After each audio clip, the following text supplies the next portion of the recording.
The Braves get their first chance to face Bobby Bonilla in a Mets uniform. And tonight, the New Yorkers face baseball's hottest pitching staff. The current streak sits at a franchise record 33 scoreless innings. And it's Steve Avery's turn to add to that record run. The Braves and Mets open up a weekend series next on TBS.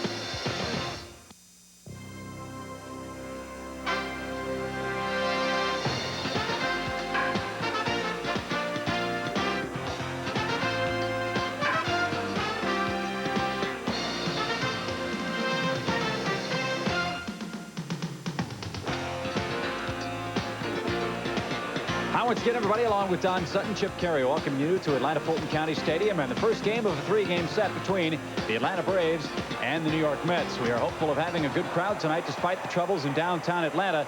That notwithstanding, what a great homestand it has been so far for this Atlanta team, Don Sutton, and it's almost unfortunate that the ball club had to have the day off yesterday. Well, there are a couple ways to look at that, Chip. A lot of guys like to keep going when they're playing, but there are also some guys that think winning has a pressure of its own, and especially when you're chasing records. Terry Pendleton, the hitting streak on the line. Steve Avery is the guy that might have needed yesterday's day to reflect. Look what he's coming up, and he has to follow. But I'll tell you what, that is great incentive. The camaraderie, the competition on this pitching staff.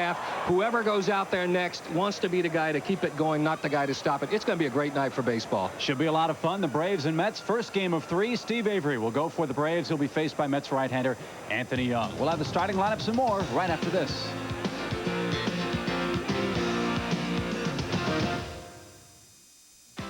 Atlanta Braves baseball, America's team, is brought to you by Bud Dry. Dry brewed so it drinks light, it satisfies completely. Why ask why? It's Bud Dry. And by the official airline of the Atlanta Braves, Delta. We love to fly, and it shows. And by Aflac, insuring over 35 million people worldwide. And by new advanced formula Rain Dance. You can't argue with science. Welcome back to Atlanta Fulton County Stadium. A good and active crowd in spite of all the rumors and the hearsay and the activities going on downtown. They have come to enjoy baseball here, to watch the Braves pitching staff try to continue their streak. They're going to get baseball. Let's take a look at the Turtle Wax Super Hardshell starting lineups. For the Mets, Vince Coleman will lead off and play left field. Willie Randolph is at second. He'll bat second. Then it's Bobby Bonilla, the newest Met. He's in right field. He's hitting third. Howard Johnson will bat cleanup, play center. Eddie Murray at first will bat fifth. Dave Magadan is playing at third base. He's going to hit sixth. The veteran Charlie O'Brien behind the plate. Watch him work tonight. He is a good catcher. Dick Schofield, newcomer coming over from the California Angels, will bat eighth and play shortstop. And on the mound, it's Anthony Young. For the Braves defensively, the outfield is Gant, Sanders, and Justice. The infield is Pendleton, Belliard, Lemke, and Breen. Damon Berryhill gets the start behind the plate. And left-hander Steve Avery is on the mound. He's 1-2. His record 308. He says, shutout streak. Last time out, I had one. A four-hitter against Houston. Avery's numbers quite impressive. Less than a hit an inning. The walks are down. The strikeouts are up. He's ready to go. Here's how the umpires will line up for game one of this three-game set. Behind the plate, here's a look at Mr. Runge cleaning off the plate. That's Paul Runge. Larry Ponzino is down at first. Tom Hallion is down at second. Jerry Lane is at third. It's an absolutely beautiful evening in Atlanta. The crowd is going to be down a little bit, but I think they're going to make up in volume and in noise and encouragement and excitement. They are expecting great things from the Braves and especially from the pitching staff. We're about set to get underway, and to kick it off for you, once again, here's Chip Carey. Okay, Don, thanks a lot. The Braves, as you know, with an 11-11 record, they've won their last 5 games. They are a game behind San Francisco in the West, and all the folks who had so many fears about this team after that terrible road trip out west, I think those fears have been dismissed as unfounded. Nothing like a little home cooking to get everybody playing better, and that has certainly happened to this Braves team so far. They've won 5 of the first 6 games on this 9-game homestand and look to beat the Mets tonight. And Avery deals a strike, and we're underway in Atlanta. Vince Coleman just activated off the disabled list today. He's been troubled with some left hamstring problems. The Mets sent Terrell Hansen, an outfielder, back down to AAA. Strike 2, outside edge. Good start for Avery. Chip, his record against the Mets is not that much spectacular, but it's not because he hasn't pitched well. He has pitched into some hard luck. You see what his won-loss record is, but look at that earned run average. You'll take that any day of the week against any ball club. Vince Coleman, one of 4 switch hitters in this Met lineup in a hole. Waves at a terrible pitch and strikes out. Oh man, nasty breaking ball by Avery, and Coleman disposed of on 3 pitches. That's a great way to start a ball game for Avery. 2 perfect knee-high outside corner fastballs. Then he starts a curveball nearly in the same spot. Coleman can't lay off of it. Another good job of Berryhill keeping it out in front of him so he can make the tag. I've said it once, say it again. The 2 best in the league at blocking the ball in the dirt. Greg Olson, Damon Berryhill. And here's Willie Randolph, the New York second baseman, at 265. You see the rest of his numbers, and there's the first miss by Avery. It's 1-0. This is a very different looking New York team this year. All the changes they have made. Lined up the middle. Lemke can't catch up. That's a base hit for Randolph. So he's aboard with 1 man out here in the New York first inning, and Bobby Bonilla will stand in.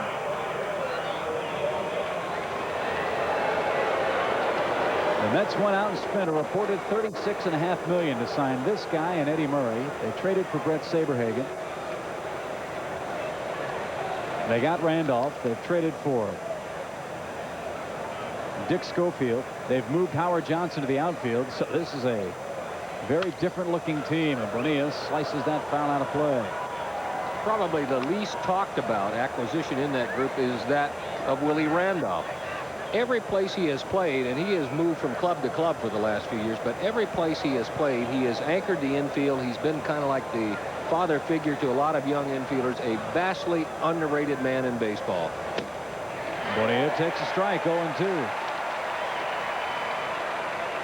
The other change is in the manager's office. Jeff Torborg, former White Sox manager in his first season with the Mets. Barry Foote, John Stevenson, a couple of his lieutenants there with him. The 0-2. Upstairs, 1 ball, 2 strikes. The Mets have gotten off to a pretty good start against lefties in 1992. But, you know, when you got switch hitters, you got some pretty good right-handed pop, it really doesn't matter to them who you start there. They have been hitting lefties very good. 286, and you saw the record. In the dirt, and there's that block again by Berryhill. Count evens, 2 balls, 2 strikes to Bobby Bonilla, who is 4 for 8 lifetime against Steve Avery. 4 of those, I should say, of those 4 hits, 2 of them have been for home runs. Just had another look at one of Torborg's lieutenants. Mike Cubbage is the coach at third base. The 2-2. Did he go? No, he did not.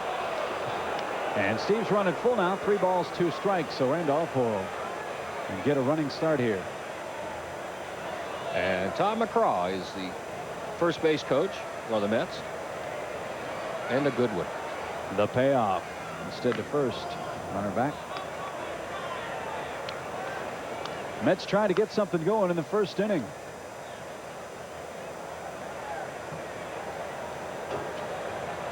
There is 1 out. And again the 3-2. Little numbered. Bream to his right. Flips to Avery, who covers the bag for out number 2.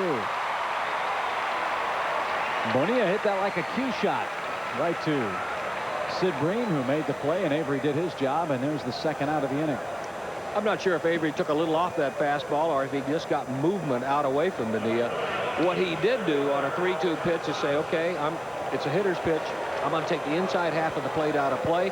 I'm going in the outer half. If he can hit it and hurt me out there, let him do it. And he ended up getting an out on a very good pitch. But he's got a tough cookie to get here, and Howard Johnson at 203. 3 homers, though, and 14 runs batted in. 3 out of 10 and a homer career against Avery. Making the move is Johnson from the infield to the outfield. He did that, of course, in the last half of last season. And now he's their center fielder. Runner at second, 2 outs in the top of the first in the pitch.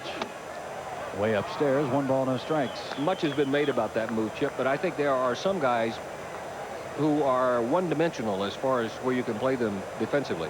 You have to find them a spot and leave them there. Some of the better athletes can adapt to other positions, and they might end up finding themselves playing better at their second position than their first. Upstairs, 2-0. Johnson, you'd think, would be a pretty good center fielder. Good speed. He's not been caught stealing a base this year. In fact, he has 7 of those already.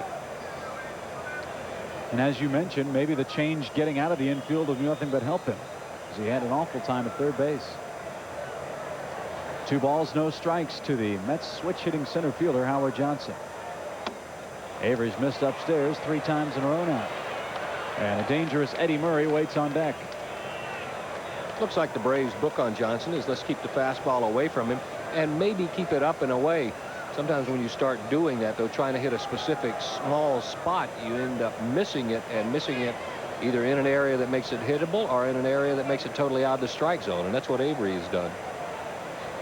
We'll see what he comes up with on 3-0. 4 straight fastballs, all of them out of the strike zone. So Howard Johnson walks with 2 men out. And Eddie Murray will be the hitter. Murray hitting .269, 1 home run, 19 RBIs on the year. He's off to a great start. In fact, 18 of those RBI from the last 14 games. He's been very productive of late. Late in the ballgame, that would be called pitching around Howard Johnson, who's 3 out of 10 against Avery, because Murray's only 3 out of 17. So later in the game, it would be a pretty smart move. 5 in a row upstairs. 1-0 to Murray, who is tied for second in RBIs in the National League with Ronnie Gantt of the Braves. That's got to be great for a manager to know you can write his name down on the lineup card probably a minimum of 140, 45 times. He goes to the post, and to get those numbers, nearly 100 RBIs a year. The last time that Murray didn't play in 150 games or more was in 1986, his last year with the Orioles. Good breaking ball, evens the count 1-1. There were many nameless insiders with LA who think that the worst move the Dodgers made over the winter was letting this man get out of there. 1 ball, 1 strike. Another breaking ball, this one high and away. It's 2-1.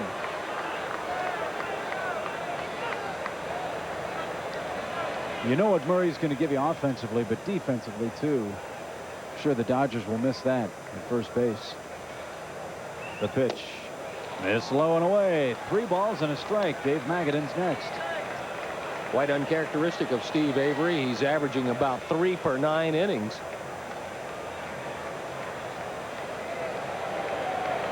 Well, he's in danger here of walking the bases full. High drive into center field lazily for Deion Sanders, who broke back, now breaks in, and the inning is over. It wasn't easy, but the Braves will take it. No runs, a hit, no errors, 2 left. We played a half inning in Atlanta, and we're still scoreless.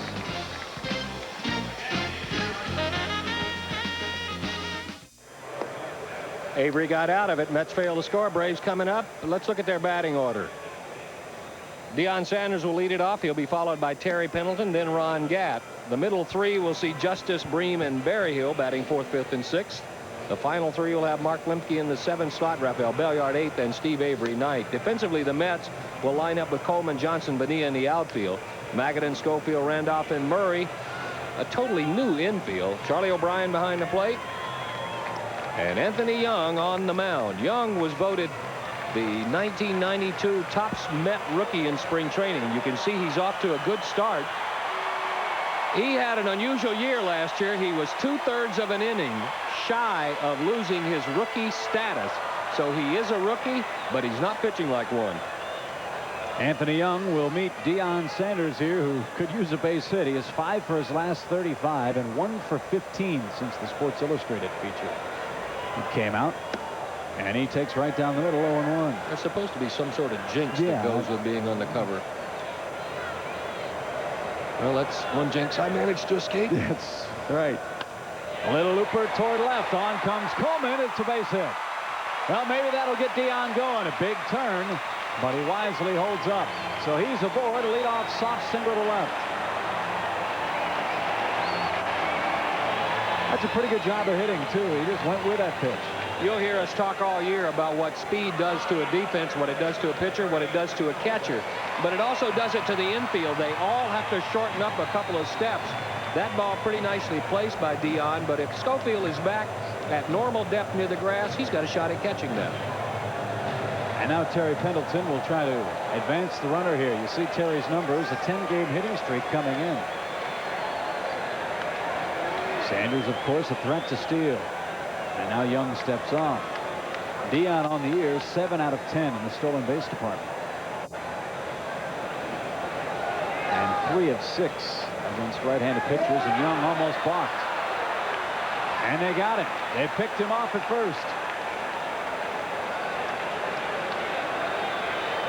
Young's quick move gets Deion Sanders napping at first base. Probably his quick move and Dion guessing that he was going to come set before he went over there. You could see he was caught off, and he probably had stealing on his mind.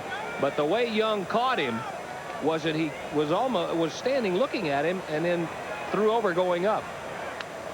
And Pendleton swings and foul tips. It's 0-1. That's ruled a pickoff, not a caught stealing. And if you're scoring at home, it goes 1-3. 1 the pitcher, 3 the first baseman.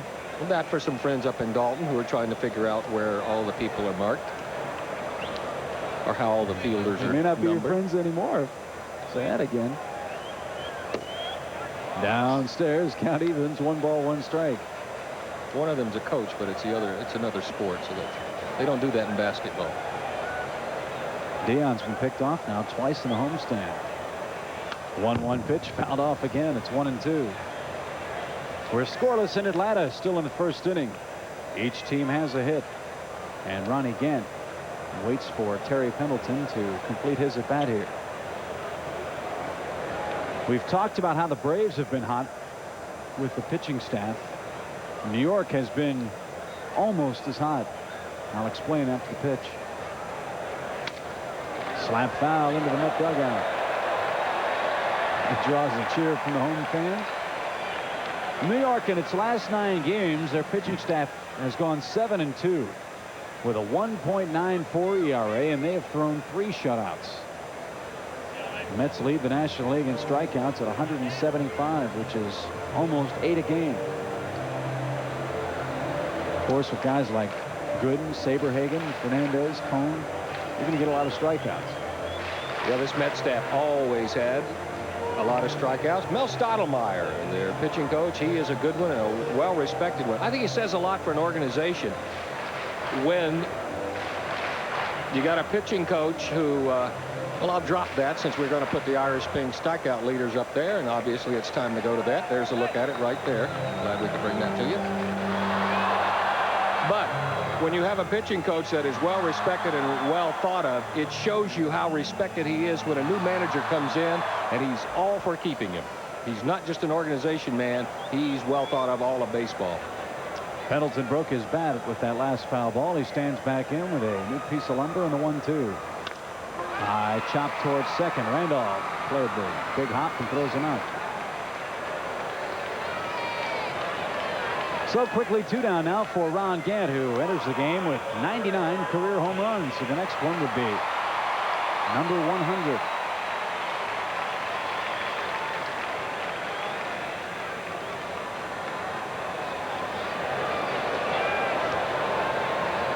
Gant at 273, 5 homers, 19 runs batted in.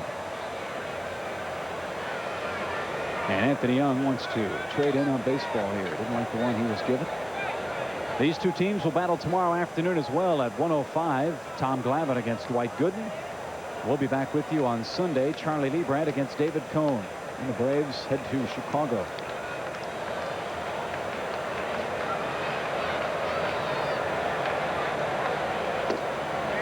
Right through there for a strike. It's 0-1. This guy Young throws pretty hard, doesn't he? He does, and his best stuff is when he keeps it down the strike zone. You got a chance right there to see his best fastball. It's a sinking fastball. Every now and then the Mets worry that he wants to be a young Tom Edison and experiment with a lot of things. 0-2 again. David Justice, who could sorely use a hit or two, is hopeful that Gant will reach here and give him a chance to bat in the inning. But there are 2 outs. And Anthony Young ahead in the count, no balls, 2 strikes. That breaking ball just stayed low on it. 1-2 to count to the Braves left fielder Ronnie Gant. The Braves have won 5 of the first 6 games of this homestand. And it's even 2-2.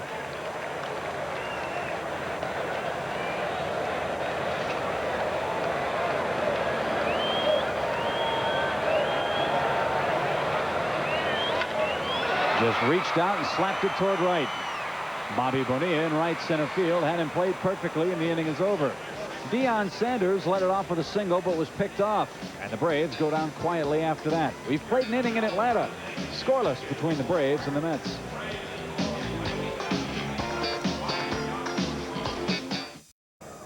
Don Sutton, Chip Carey back at the ballpark. We move now to the second inning, and Dave Magadan will lead things off against Steve Avery. And he takes inside, 1 ball, no strikes. Magadan at .317, no homers, 5 runs batted in. This guy always seems to hit lefties well. He hit .460 against them last season.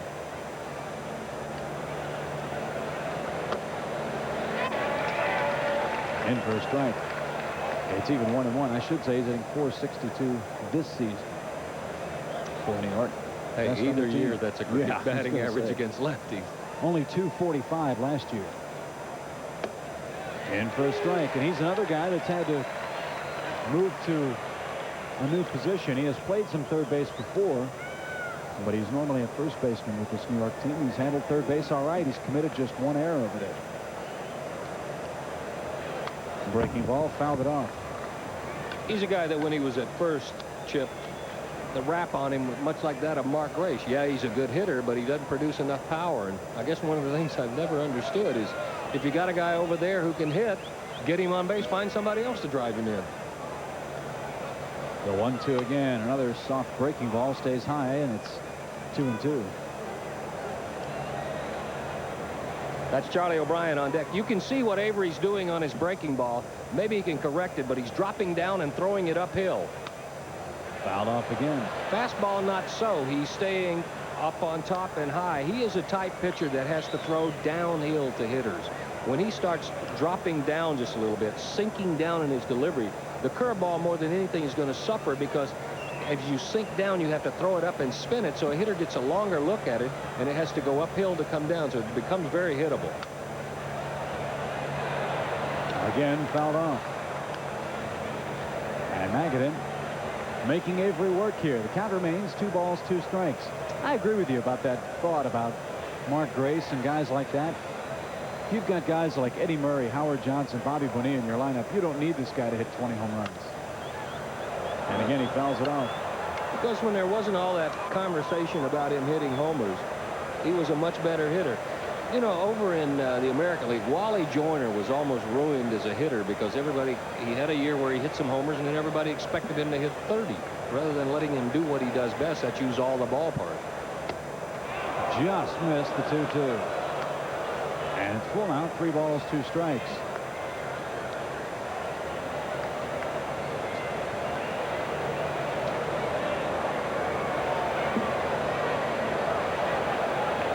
The payoff. He walked in. Second walk of the game for Avery, who came in, reaches 9 on the year. Well, Leo Mazzoni watches his guys very closely, and you can bet he won't let this go very long, because this is very uncharacteristic of Steve Avery. His control has gotten better and better every time out, and it won't be long if he stays upstairs like that before you'll see Leo pop out of the dugout and go out and give some wisdom to his young lefty. Well, here's the birthday boy, Charlie O'Brien. The New York catcher, he takes low, 1 ball, no strikes. O'Brien at .231, no homers, 5 runs batted in. He is 31 years old today. You knew this guy from your days over in the American League? I played with him in Oakland. He can catch, and when I came to Oakland, I pitched in one of those minor league games. He caught me for about 7 innings. After about 3 innings, he said he had figured out what I wanted to do and how to make it work. Avery with a changeup, evens the count, 1-1. He has very soft hands. He is a very, very good catcher. Unfortunately, the batting average not up high enough that people take a real second look at him. He is unusual as a right-hander. He is a low fastball hitter. He likes it middle in. 1 ball, 1 strike. Dave Magadan, the New York runner, at first base. Nobody out in the second inning. Another beauty pitch. And it's 1-2. Was that the fastest that a catcher has ever worked with you and picked up what you like to do on the mound? Yeah, normally if you're a veteran pitcher, catchers will kind of back off and kind of let you lead them. But Charlie O'Brien, with great respect, and I appreciated that, but came out to the mound. He said, I think I have an idea of how you like to pitch. Let me try it. So I followed him for the next 4 innings, and he had it. Breaking ball in the dirt. Berryhill lost it. The runner at second may take the big turn. That's a wild pitch charged to Steve Avery, who has not looked sharp here in the first inning of play at the stadium. Let's take another look at this curveball. You can see for Avery there is no middle ground. Everything is either staying above the letters or below the knees. He's gotten a couple of calls from Paul Runge of the knee-high fastballs, but it seems like when he really gets the good bite on his curveball, it's below the strike zone. And it's now 2 balls, 2 strikes. The potential go-ahead run is at second base, and O'Brien strikes out on a high fastball. Steve muscled up. The pitch was up, and O'Brien couldn't catch up for out number 1. A lot of managers would have looked at that strikeout as just another strikeout, but I guarantee you Jeff Torborg saw what Charlie O'Brien was trying to do. Even with 2 strikes, he was trying to take a shot to the right side and get the base runner to third. And now Dick Schofield will be the hitter. Mets got him from the Angels April 12th in exchange for pitcher Julio Valera and a player yet to be named, and he takes a strike. It's 0-1. Played with this guy in California. He presented me with one of my most entertaining moments on the mound. We had gone through about 2/3 of a year, and he had not come to the mound. So in a particularly tight ball game, I called him in, and I said, why don't you ever come to the mound and talk to me? He said, because I got nothing to say. Turned and went back to his position. The 0-1. I'll pop back this way. And into the upper deck. And a good catch by one of the fans. Still early, but it looks like a good feeling crowd. That's right.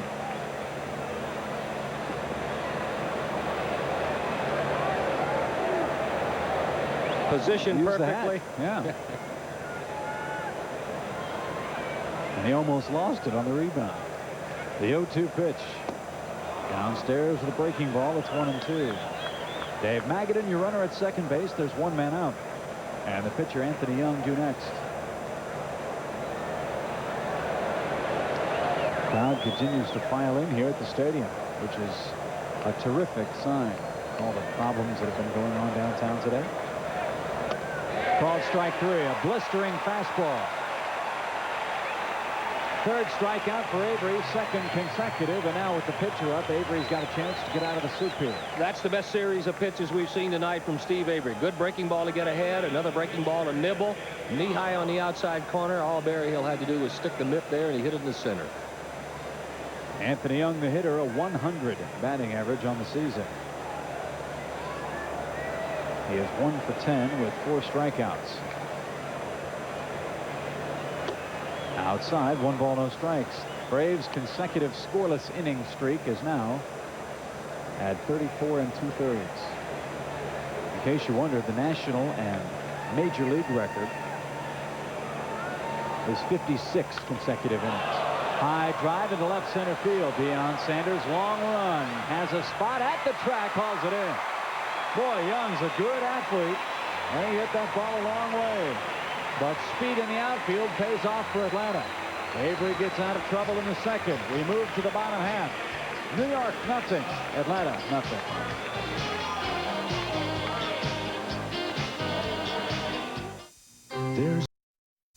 There's a play. Left fielder Darrell Boston checks into the game. Vince Coleman just activated off the disabled list today with a recovery from hamstring problems. Apparently strained a rib cage muscle in that first at bat and has been removed from the game.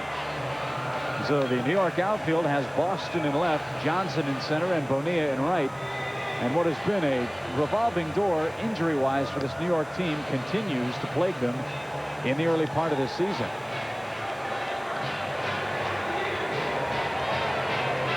They have had all kinds of bodies on the disabled list. Bill Pacoda, Dave Gallagher, Kevin Baez, Vince Coleman.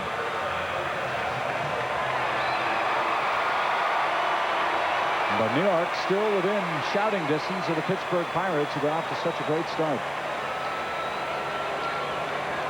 David Justice would like to get something going. He is 1 for 27 on the year.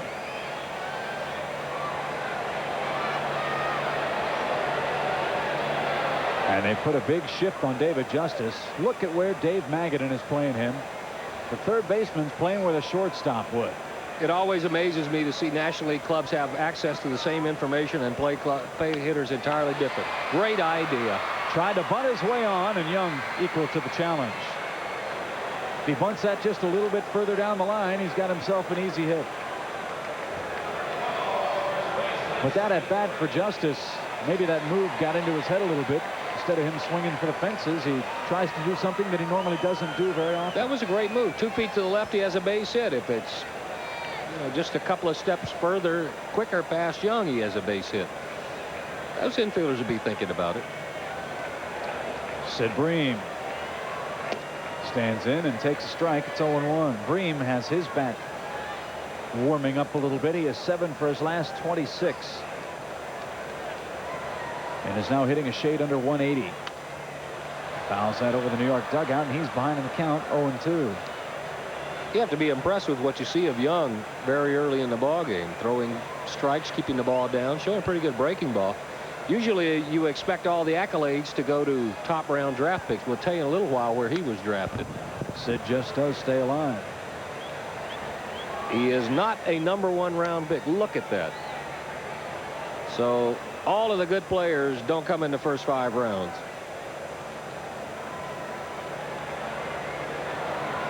The 0-2 pitch to Sid Bream.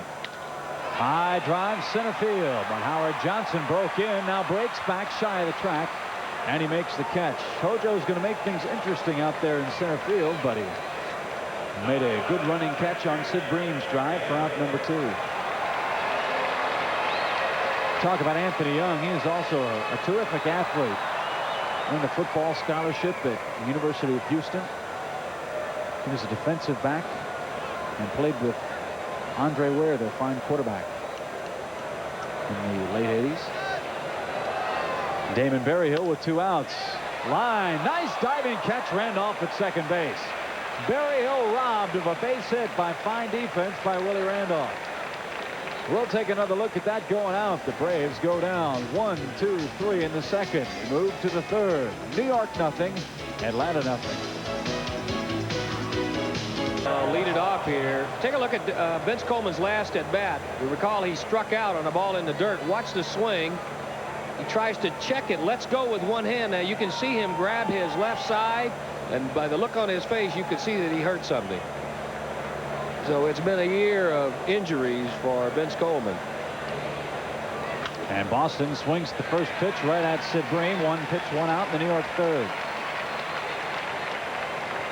So Boston 0 for 1. Why is it, I know you've been quoted on this early in the season, why is it that there are so many injuries this year, and unlike it seems any other? I think the only obvious answer is there's a depletion in the ozone layer. Makes about as much sense as some of the other explanations, right? That's right. I really have no idea. And if you talk to some of the trainers, they'll say there's talk about, well, we've gone too high tech with training and with equipment. That's the ozone layer. But I don't think there's any training any different this year than there was last year or the year before. It's just one of those freak things. Randolph singled his last time up. Bouncing ball to short. Belliard on the big hop, throws across, 2 down. Avery appears to be settling down. He's set down 5 straight.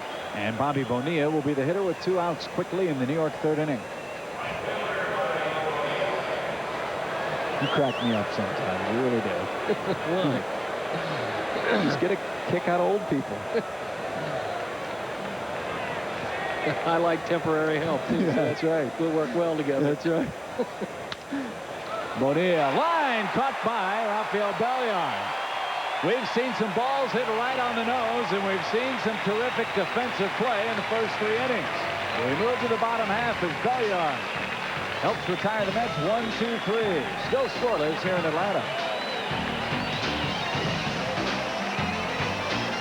Broadcasting rights granted by the Atlanta National League Baseball Club and is intended solely for the entertainment of our audience. Any publication, rebroadcast, retransmission, or the use of the pictures, descriptions, or accounts of this game without the express written consent of the Atlanta National League Baseball Club is prohibited. Don't. Still scoreless here in the bottom of the third inning. It'll be Lemke, Belliard, and then Avery trying to get something going against Anthony Young, who has worked very quickly and very effectively in the first 2 innings against the Braves. The Braves with 3 straight shutouts working in this ballgame. And their consecutive scoreless inning pitch record as a franchise continues to grow. It's now at 36. As Lemke digs in, he takes low, 1 ball, no strikes. Lemke at 222. No home runs, 2 runs batted in. He's just 2 for his last 27. And it's 2-0. A beautiful night for baseball in Atlanta. Temperature in the low to mid 70s. A welcome change from last week's mid 50-degree weather.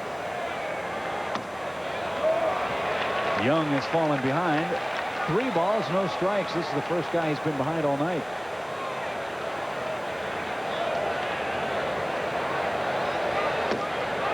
And there's a strike, 3-1. Is that the toughest pitch in baseball to throw, that 3-0? I think a lot of, on the situation. well, a lot of times it is. If you've been wild on the first 3. Line towards short and through. Schofield trying to backhand it, and they give Lemke a base hit.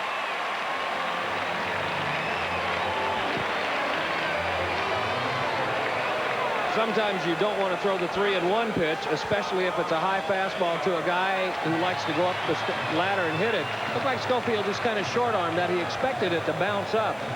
No surprise to see lefties get hits off Young. Last year, righties hit him at 200, but lefties hit near 300 off of it. Maybe the reason that Bobby Cox has got 6 of them in the lineup. Rafael Belliard will try to advance the runner here as the fans unsheath the tomahawk chop.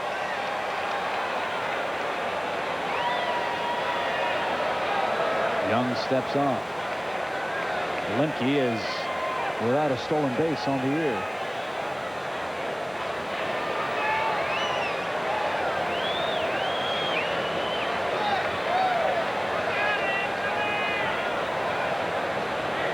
Snap throw to first. Young's got a pretty good move over there. Very quick, too. Well, he has a move that either allows him to have a very good trick move or is going to get his watch pocket picked, because he has that little lean to first. Watch him. He'll turn to first as he starts to come up. After he gets the sign he wants, he'll turn to first, take a look, and then he'll come back into the set position. Right there. Now, if you do that all the time and don't do anything different, it's a good chance for people to run on you. Belliard, good bunt. Sacrifice. 5-3 gets Lemke to second base.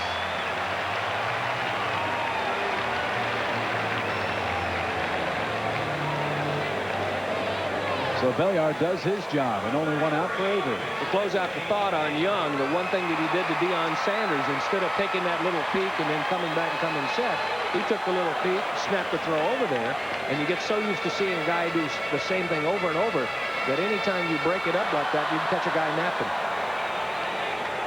Avery with a double and a triple for his 2 hits. Has a chance for a second RBI, and he went for it, but missed. 0-1. Deion Sanders waits on deck. Braves and Mets expected to battle in a real pitcher's duel this entire series. Overhand curve stayed high. It's even. 1 ball, 1 strike.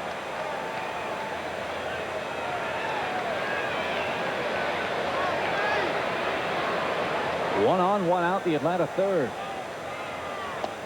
In the dirt, 2 balls and a strike.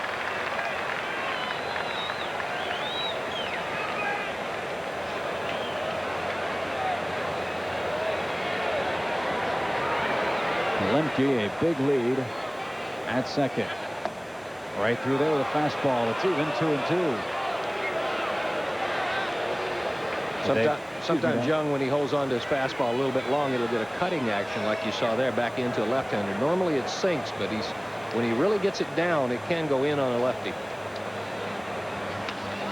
Breaking ball popped up. It was dipping down and in, and Darryl Boston in foul territory is there for out number 2. You saw Avery at the very last instant try to inside out that ball to left field, and it popped him up. So the Braves will need a 2-out hit from Deion Sanders if they're to score the first run of the game here in the third. Deion hit a soft liner to left and opened up the game with a base hit before being picked off his last time up. He's averaged .337.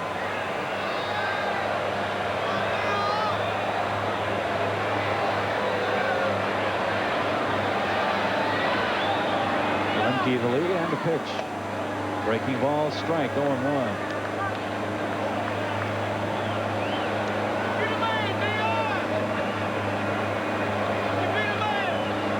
You would expect that from a left-handed hitter. Maybe not the 300 percentage, but Deion's done a good job against just about everybody. Tried to check his swing, could not, and he's 0-2. What was that number? 322 against right-handed pitching? Right. And he must be hitting a lot more than that against lefties because he's hitting 337 overall. He's got to be hitting near 350 against lefties. That's pretty good. He's got to protect the plate here. 0-2. The count to the Braves leadoff man Deion Sanders. Chopped at the plate. And the count remains no balls, 2 strikes. Mr. Young has been ahead of every batter except Mark Lemke, and he's the guy that's on second base here in this inning.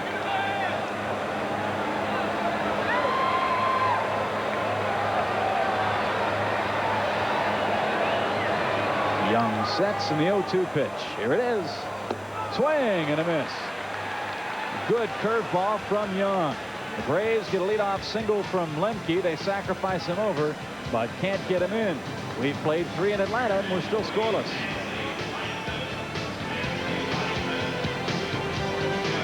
For tonight's Aflac trivia question, and here it is. Who's the only player to hit 3 grand slams in 4 days? We'll have the answer in the bottom half of the fourth. And stepping into the play-by-play story once again, Don Sutton. Well, thank you very much, Mr. Carey. You're very Howard welcome. Johnson will lead it off. Eddie Murray, Dave Magadan do up next. It's been more good pitching from the Braves, but not just from the Braves. Anthony Young has hung up some zeros himself.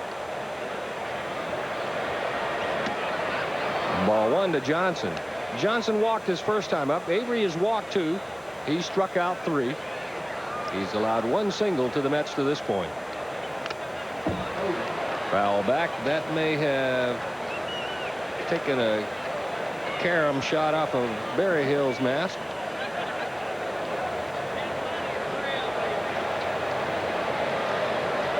One and 1 to Howard Johnson. Off to a slow start as far as the batting average is concerned.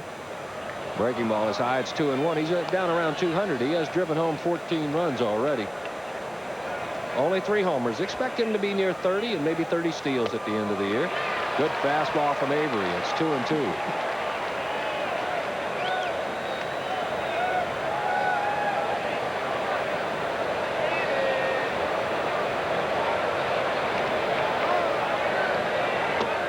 Good pitch. Right on the corner. Strikeout number 4 for Avery. 1 gone in the 4th. Avery struck out 4 in his last outing. And he really set up this pitch very well with 2 on the inside corner, and that one just zipped right across. And 4 strikeouts, and he has settled down with 7 straight outs. Switch hitter Eddie Murray batting right-handed against the left-handed tosses of Steve Avery. Back up the middle and through. Base hit for Murray. Picked on the first pitch. Second hit of the night for the Mets.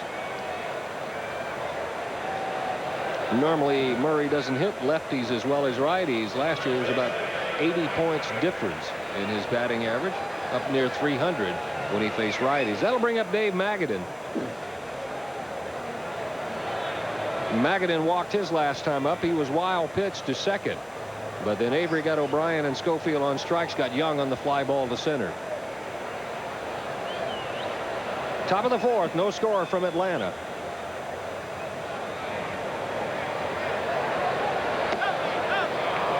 Breaking ball misses wide. It's 1-0 to Magadan.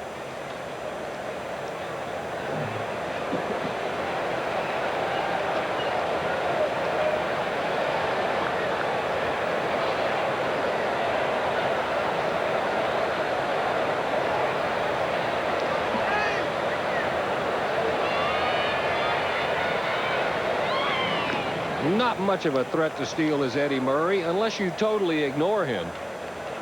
If you just kind of forget he's over there, he'll sneak off, take a little bit bigger lead, a little bit bigger lead. Next thing you know, you look up and he's just casually walking the second, and he's swiped it. In fact, Murray with 86 career stolen bases. Stole 10 last year with the Dodgers. Just outside, it's 2-0. Which is the most he'd stolen since 1984.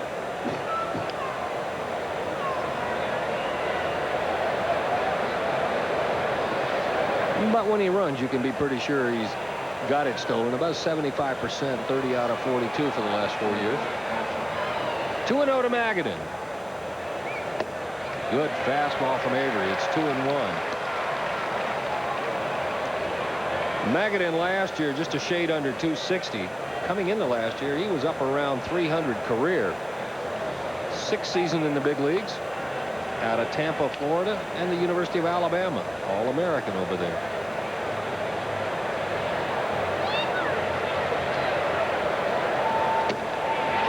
Perfect pitch. 2 balls, 2 strikes.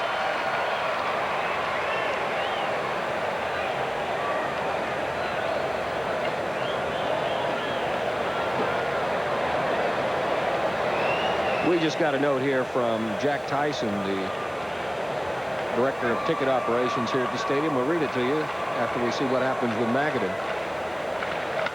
On the ground, into right field.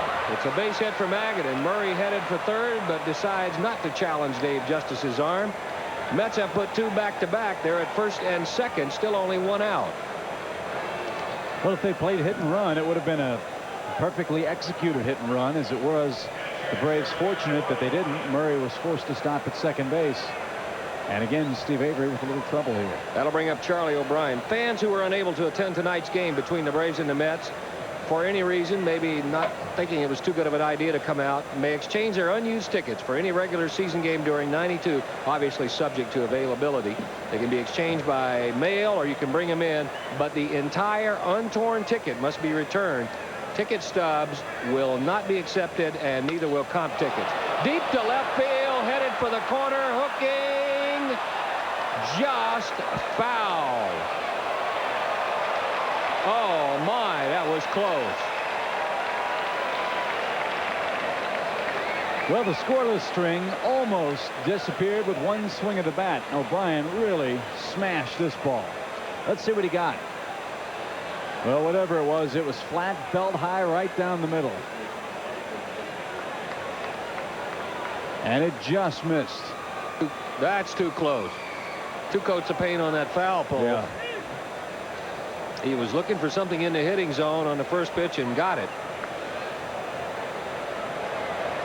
So Murray's back to second. Magadan is back to first. It's 0-1 on O'Brien. O'Brien 6 out of 27 to start the year.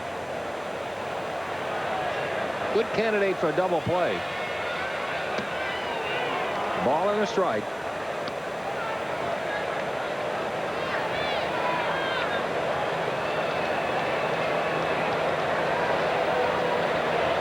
There you have a look at the base runners. They really don't play Charlie O'Brien that much to pull. The Braves don't. Belliard a couple of steps closer to the bag. Lemke moves in a little bit closer too. Just inside with the fastball. It's 2-1.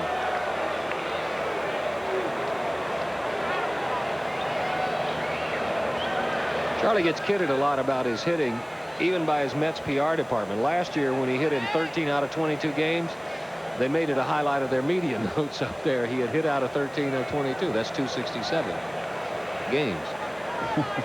2-1. On the ground, pass Pendleton. He can't get to it.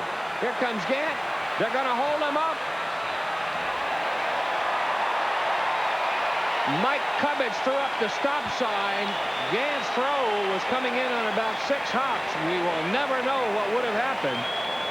But they're loaded for Dick Schofield. And I think Murray almost ran through the stop sign here. Pendleton made a diving try at the ball, and watch Murray round the bag. He gets the sign late. You see how far off he is. He starts heading back. And you're right, Gant's throw did sort of dribble into the infield. And if the Braves had been able to cut it off, they may have been able to gun him out at third base. But as it stands now, 3 straight singles have loaded the bases with only 1 man out. Murray's look on his face, it's almost like he was saying, what was that sign again? Yeah, exactly. Bream even with the bag at first. Pendleton even with the bag at third. Schofield struck out looking his last time.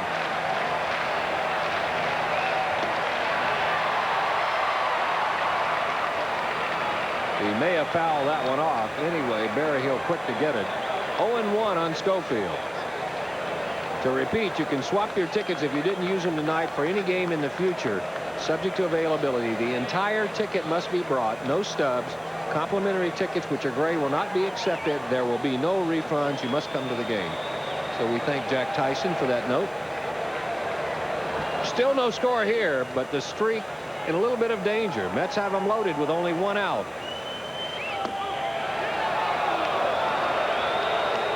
Must have been a little low. It's 1-1.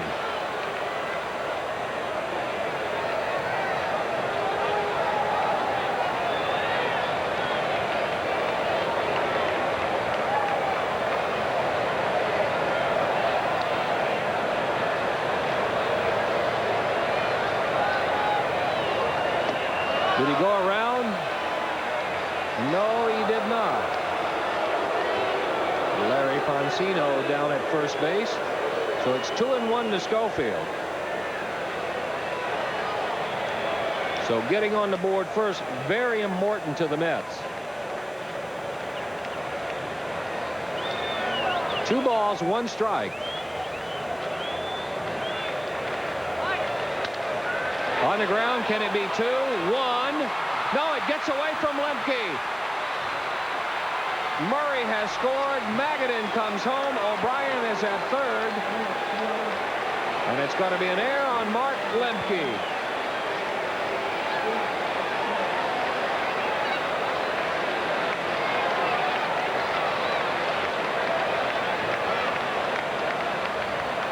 Well, this play was a real disaster. Lemke had it in perfect position to make the double play. I don't know what happened. Maybe he got handcuffed. He was just out of sync standing on second base. And 2 runs have scored in the inning. They give Schofield 1 RBI. You can't assume the double play. Murray scores. Magadan scores. O'Brien reaches third on the air. And the New York team has jumped down in front 2-0.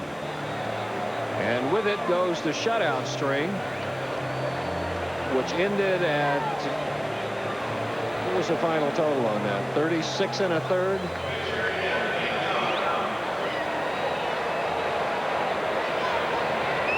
Still only 1 out. O'Brien is at third. Schofield is at first. And here's Anthony Young.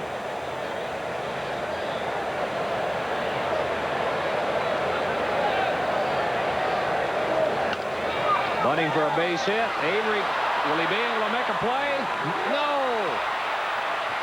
O'Brien will waltz home. Here comes Schofield headed for the plate. Justice is throw way offline. Young is at second. It's unraveling at the seams here in the Mets half of the 4th.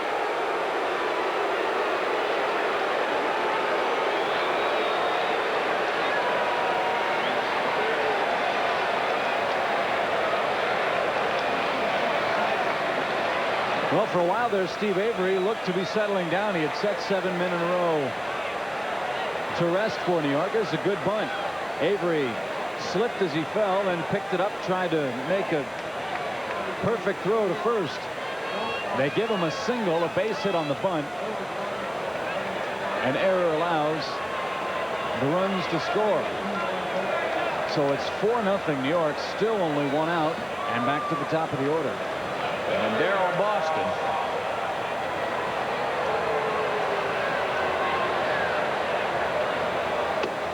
Inside with the fastball. It's 1-0.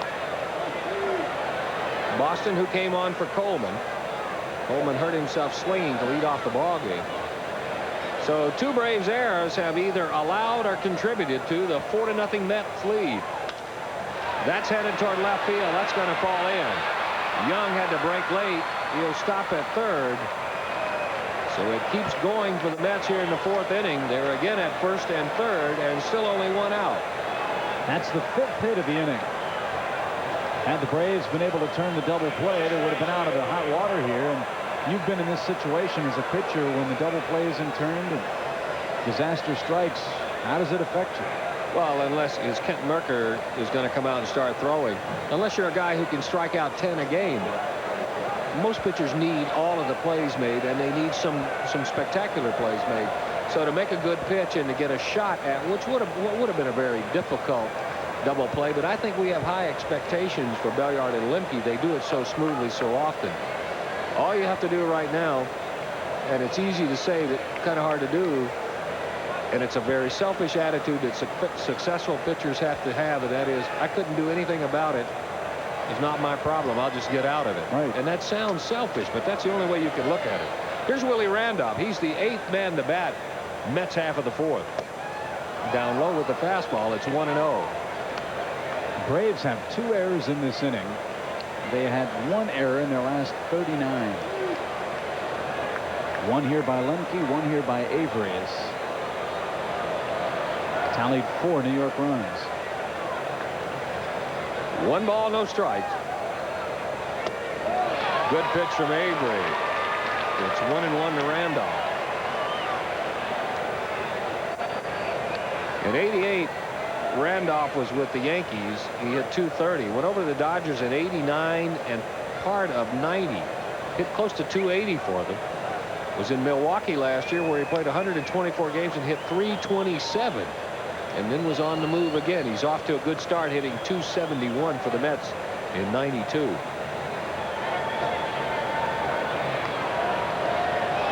Got him picked off. Throw to second. There'll be a rundown. Keep an eye on Young. Nicely executed. If you're scoring, it's 1-3-6-3 caught stealing. 2 gone. No advance by Young.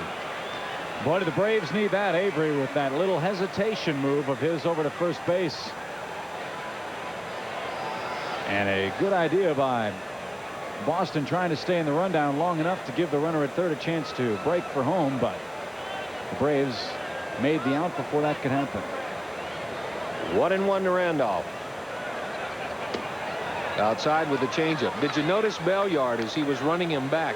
Bream stayed stationary. He ran him to Bream, but he was keeping his eye on Young the whole time. You work on that all spring, that's the way to do it. On the ground, another base hit.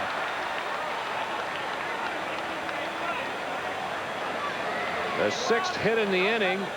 That'll bring up the 9th man. The Mets now lead it 5-0.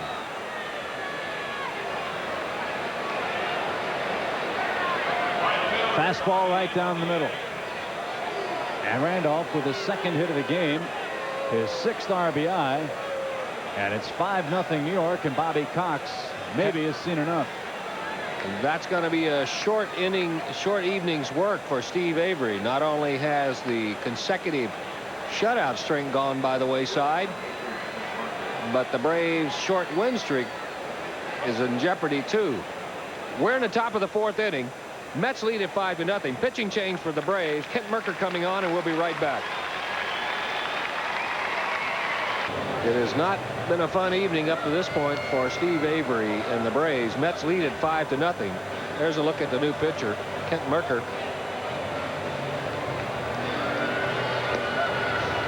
Mercker 1 out of 3 with the first batters he's faced. You see the earned run average is up. This is his 6th outing.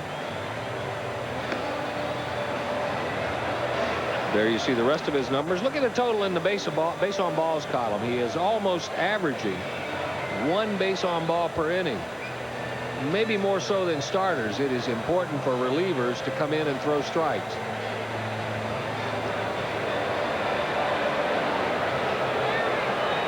Well, disappointing outing for Steve Avery in this ball game. He had retired 7 men in a row before New York.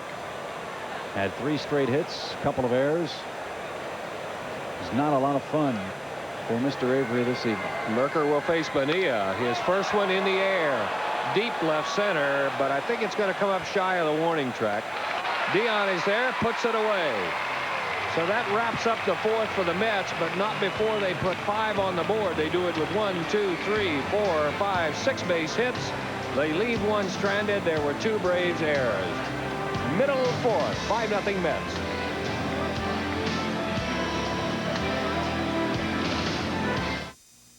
Two walks. He gave up 5 runs, but only 2 were earned. Pendleton, Gant, and Justice. Back up the middle, base hit. He didn't waste any time.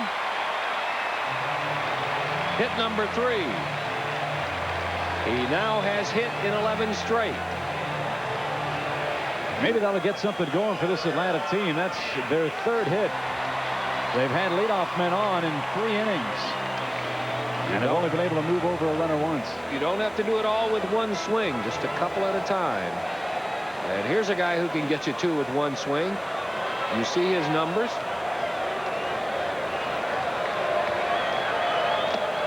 A good pitch from Young. Not so good swing. 0-1 again. That's the 2nd time in this game that when Ronnie has swung, that hand has come off the bat, that top hand. Well, it looks like he was looking for a pitch inside, got the pitch outside. We're seeing him take the ball to right center and to right field more. It's going to add points to his batting average. 0-1 again. Pendleton off first. Chopper to Magadan. He'll try for 2. Randolph to Murray. Not in time. Nice turn at second by Randolph, but Gant can run. Pendleton is forced. 1 out. Magadan got the room service hop, threw low to second base. That made it tough on Randolph, but he's one of the best in the business. Used the bag to shield himself from the runner, and Gant's speed kept the Braves out of the double play. And here's David Justice.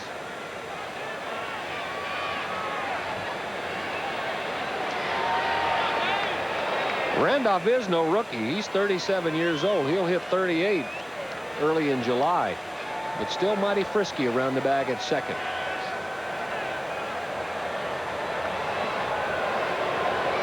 That's a move I never understood. You have 5 runs to play with, and you're worrying about 1. With a guy who's 1 for 28 at the plate.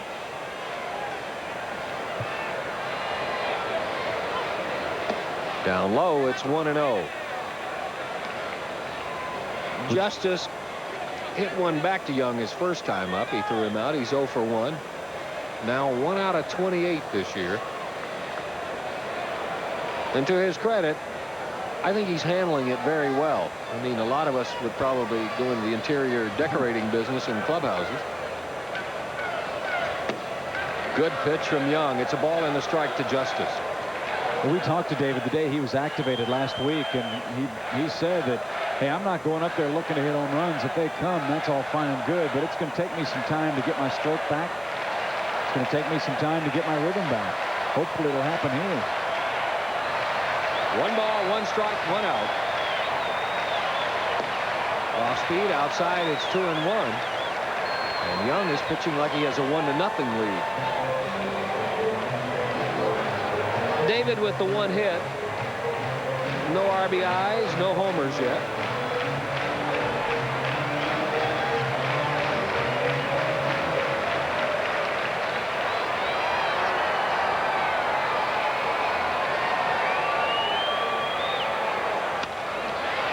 That's out of play. 2-2.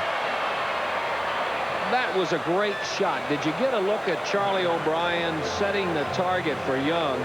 He didn't just flash a target out outside or inside. He moved out on the corner where he wanted it. And watch when he sets up. He sets the target in the middle of his chest protector, which gives Young really 2 targets to throw at. It gives him a big area to concentrate on, and in the middle. Watch this. And it also gives the umpire a great look at the strike zone, which really can help you on a close one. Watch how he frames his target now, right in the middle and low. That's down low. It's 3-2. Well, you're Bobby Cox. Do you gamble here and send the runner and hope Justice can come through for you? Let's see. Gann is what? 7 out of 10? Probably. Just don't get picked off is the disclaimer that you throw out there with it. That's right. There are some coaches that have, or some managers that have, let their base stealers have the green light all the time unless they get a red light. And Gant may be in one of those situations. He's not going. Chance for two. Murray to Schofield, but that's it. 3-6 on the force play. Justice is at first.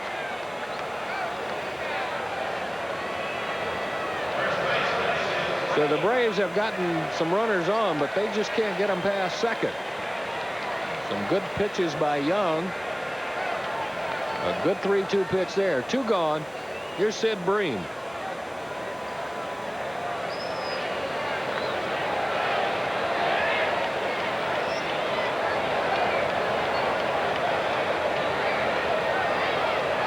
Sid flied to center his first time up.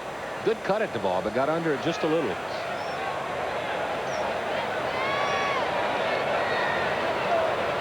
A little bit of a misunderstanding between Young and O'Brien. Also a little bit of a surprise to see Eddie Murray holding Justice on up 5-0 with 2 outs and not maybe be a step behind him. It almost looked like Young was surprised to see him standing there when he looked over. Down the right field line, but it'll hook foul. 0-1 to Bream.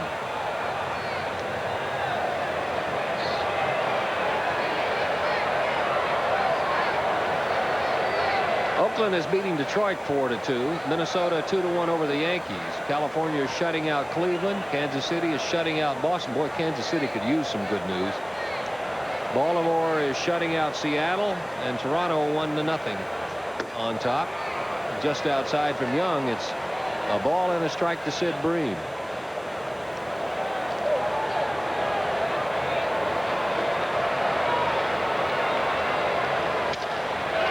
Little looper left center.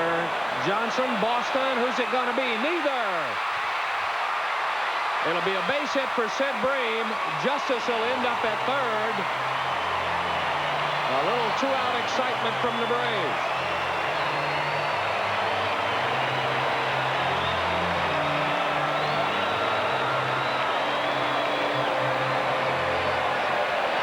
Well, if Damon Berryhill can launch one here, this will look like the old screamer in the box score right off the end of the bat. And in a perfect spot, Howard Johnson, Schofield, and Boston all converged. And it drops right amongst them. And the Braves now with runners at first and third with 2 out. Looked like he held up just a little, expecting to be hit by Boston. Here is Berryhill. Good pitch from Young. It's 0-1. Justice at third. Bream at first. That the 4th hit of the evening for the Braves. Ben Rivera starts to throw.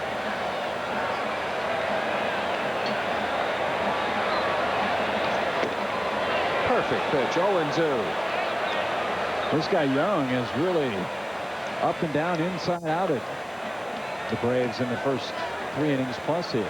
A homer every 5 ABs. 4 out of 13 with runners in scoring position is Damon Berryhill. He's driven home 4 of them. Braves could use 1 of them here. They're not holding Bream. Murray a long way away. And that should do it. Lazy fly ball to left.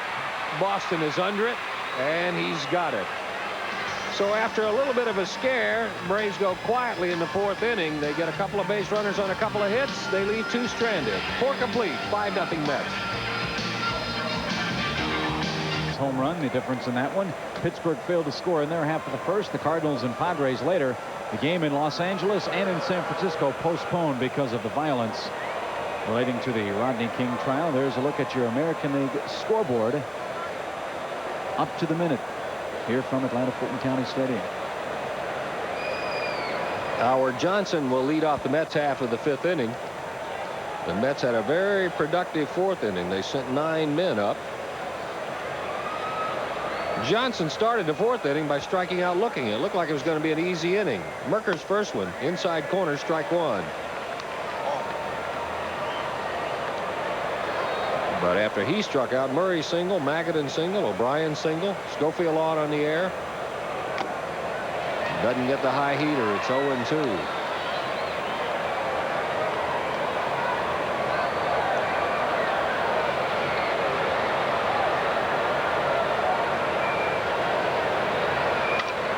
Got that one this time. It'll be a base hit to left. It'll get past Gann. It's going to roll to the wall. Johnson can run,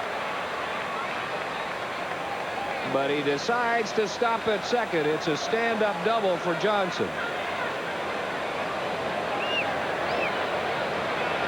That's 7 on the year. The Mets have the leadoff man at second. Well, Merker got him with a high fastball the pitch before. This time Johnson just serves it into left center field, and Gann off stride had it trickle beyond him and to the left field wall. May have taken a bad hop in the outfield. In any event, Johnson standing at second base with a leadoff double. Murray has also flied to center. He scored one.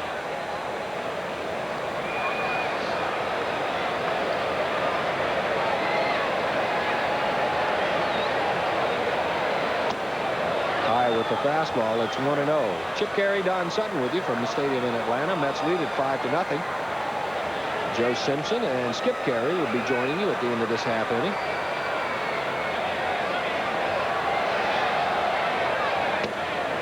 Good fastball from Merker. It's 1-1.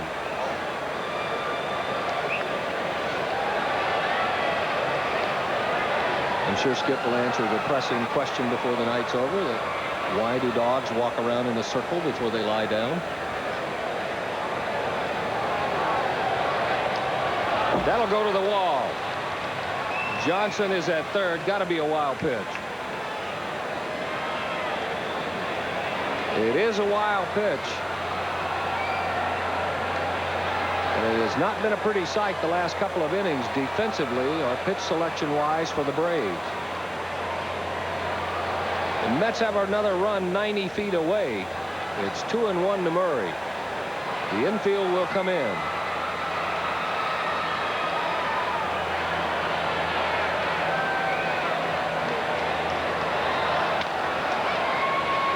Lemke's got it. No advance. 1 out. The Braves infield on that play was coming in as Merker came set. And as he got ready to make the delivery, they backed up a little bit.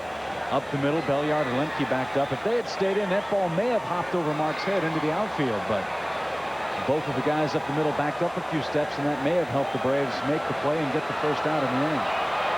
They're still shortened up for Dave Magadan. Magadan 1 for 1. He's walked, he's singled, he's scored one. There's a look at the infield. They're in right by the grass. Off the fist, that'll get out of play. It's 0-1. Good pitch from Merker.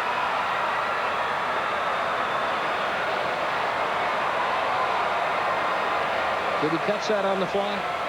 Yes, he did, I think. Nice job. 0-1 to Magadan. Another one out of play. Merker's fastball really looks lively this inning. He is getting it in on Magadan's fist.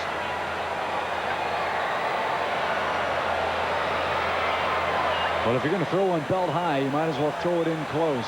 Maybe saw him off, because if you leave it over the plate, he's one of many in this Met lineup who are capable of hurting you deep.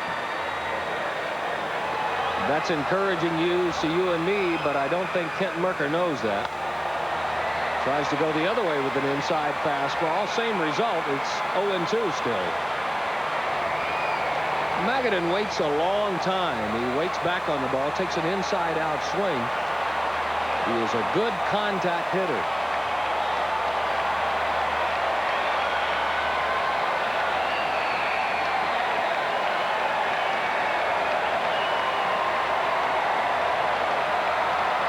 Still 0-2. Another foul ball. Magadan 21 out of 64. No homers, 5 RBIs.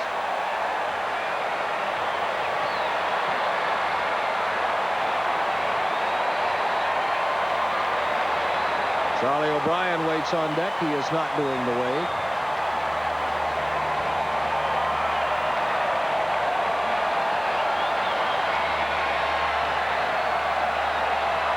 Another 0-2 pitch.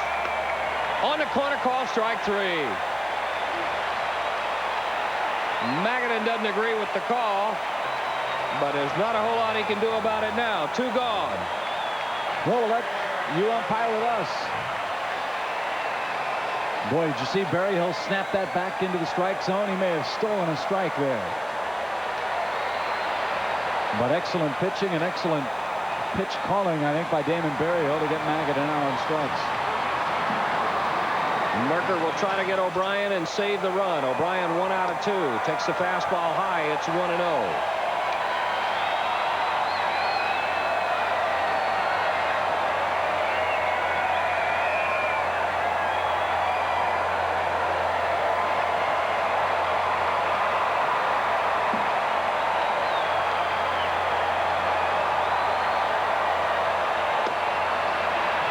Just outside. 2-0.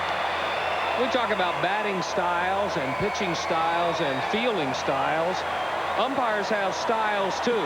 Take a look at Paul Runge as he settles in here. He is one of the coolest, calmest umpires. Never gets rattled. Takes a long look at the pitch. Deep to left field. He may not have to watch this one. It's out of here. O'Brien flirted with one earlier. Gets one here. That's his first homer. RBI 6 and 7. And the Mets lead at 7-0. And what a way to celebrate your 31st birthday. O'Brien now 2 for 3 with a home run. 2 more runs batted in. He now has 7 on the year. And the Braves in a world of trouble. The Mets lead them by a touchdown. Right down the middle. And he got just enough of it to clear the 3:30 mark. It's 7-0 New York. His first homer since August 30th. Last year it came against Randy Myers. Tough hop for Belliard. He throws out Schofield. That'll wrap up the 5th inning for the Mets, but not before they tack 2 more on Charlie O'Brien's first homer. His first homer of 92 on his 31st birthday. Halfway home. Mets lead at 7-0.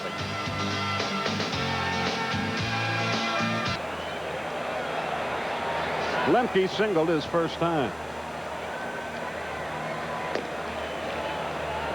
Good sized crowd on hand despite all the troubles in Atlanta. Don't forget tomorrow, 1:05 start and 2:10 on Sunday.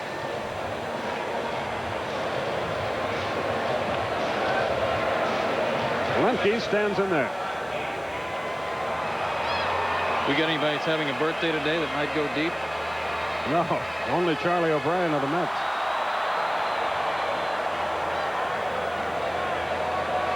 Lemke, as you know, a switch hitter, and he bats left against the right-hander. And Young blazes a fastball right through there. 0-1.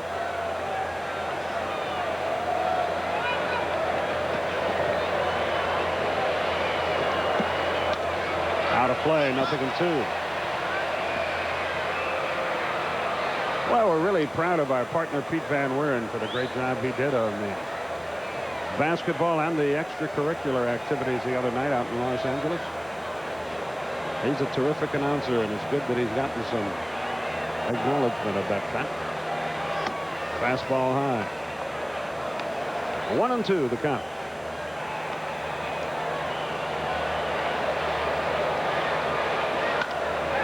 Lined into left field, but Boston had him played perfectly. 1 out. Looks like Anthony. Tea party for Boston out there in left field. Looks like Anthony Young's going to stay mostly with his good hard sinker now that he's got the 7-run lead. He's not going to mess around too much. He'll mix in a few more sliders, but stay mostly with the fastball. And he's got a good one. Belliard sacrificed his first time. Lonnie Smith has moved on deck to pinch hit. High pop, short left center field. Who wants it? Johnson and Boston are there. It'll be Boston again. 2 out. So not much doing for Atlanta so far in the 5th, and Lonnie comes out to hit. And Lonnie has sort of become, just because of the numbers game, the odd man out here, and it's I'm sure very difficult for a veteran player who has always played a lot, to virtually never play. He's making his first appearance tonight, like Kent Merker, first appearance in 10 days. Last time he played was in San Diego as well. So he stands in there. He's hitting .091. He's only batted 22 times all year.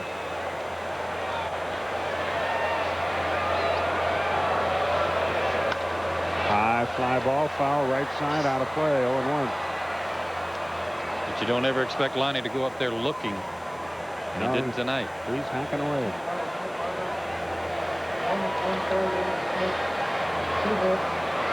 Merker won an inning in the third, 2 hits, 2 runs.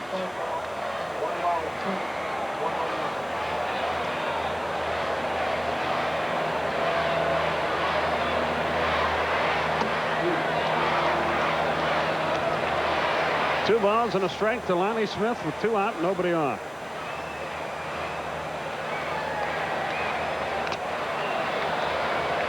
Two and 2 is now the count. Might have seen 3 fingers down there from Charlie O'Brien, but it wasn't just a regular fastball. He's got the slider and the cut fastball, and that looked like the cutter. 2-2. Foul tipped. O'Brien held on to that, and the inning is over. Not much happening in the 5th for Atlanta, and that, for the young pitcher, his second strikeout of the night at the end of 5. It's all Mets. 6th inning. Anthony Young will lead it off for the Mets. Cubs now trail in the 6th inning, trail Cincinnati 3-0. They're going to be 0 for the road trip. The 27 innings they went scoreless here, plus the 6 in Cincinnati tonight. And I don't know how many in their game prior to. They scored in the 10th inning. That's right, yeah. Of their last game at home with Pittsburgh. Girardi got a base hit up the middle to win the game. That's right. But right now we've got problems of our own as Ben Rivera becomes the 3rd pitcher of the night for the Atlanta team. Big Ben will face the pitcher, and then the top of the order. It will be Young, then Boston, and then Willie Randolph. In the 2nd inning, Pittsburgh and Houston are 1-1. Those are the only other National League games underway at this moment. The games in San Francisco and Los Angeles have been postponed because of the rioting in those 2 cities.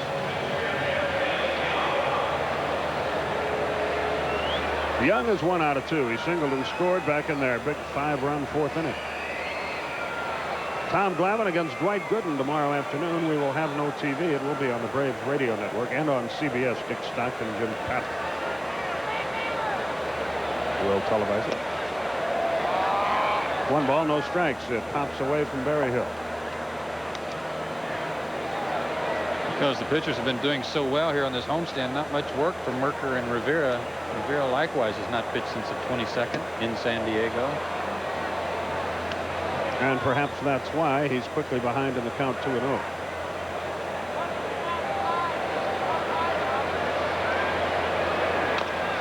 Swinging bunt on the 3rd base line. Rivera's going to have to hurry. He does. 1 out. Young is retired, 1 away. Nice play by Ben Rivera. I thought Young was going to have his 2nd infield single. He was credited with a single on that suicide squeeze play that went awry when Avery threw the ball away at first. This time Rivera makes a good throw, and he's retired. Darrell Boston is the batter. Boston 1 for 2 on the night. He came into the game when Vince Coleman, just off the disabled list, struck out in the 1st and strained a ribcage muscle. Look out, folks. Into the seats, 0-1. 105 tomorrow, 2:10 on Sunday. Then we hit the road for Chicago, Pittsburgh, and St. Louis.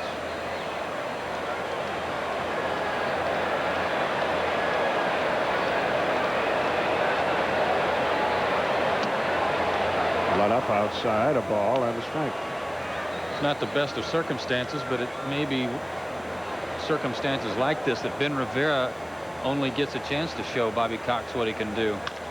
Fastball bounced to 2nd. Lemke has it. 2 out. And the one thing he has to do is throw strikes. Where was he going? He came running off the mound, I guess, to back up first base. It was lucky that Berryhill didn't clip him as he went down there. And Boston, though. 3 of them almost mashed one another. I'm not sure who would win that collision either. They're all 3 big guys. Randolph 2 out of 3 with an RBI. Look out, up and in. He eludes Berryhill. 1 ball, no strikes. Veteran players in 7-0 games do not enjoy standing in there against a young, unknown, hard-throwing kid like Ben Rivera.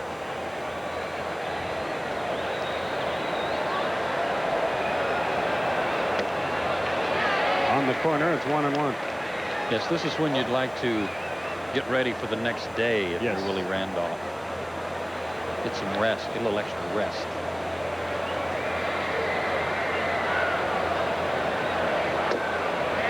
Breaking ball for a strike. Randolph thought it was high.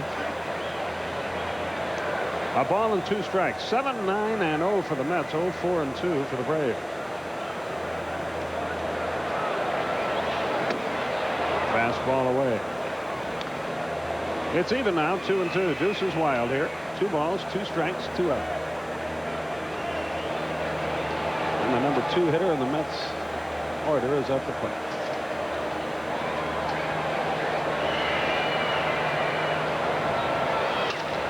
Squibbed right back to the mound. Good inning for Ben Rivera. 1-2-3, nothing doing. But we move to the bottom half of the 6th inning. With the Mets on top, it's 7-0.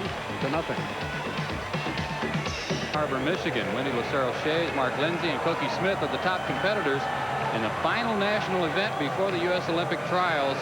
That's exclusively tomorrow night at 10:05 p.m. and only on TBS. And here we go to the bottom half of the 6th inning. Top of the order for Atlanta. Deion Sanders will lead it off.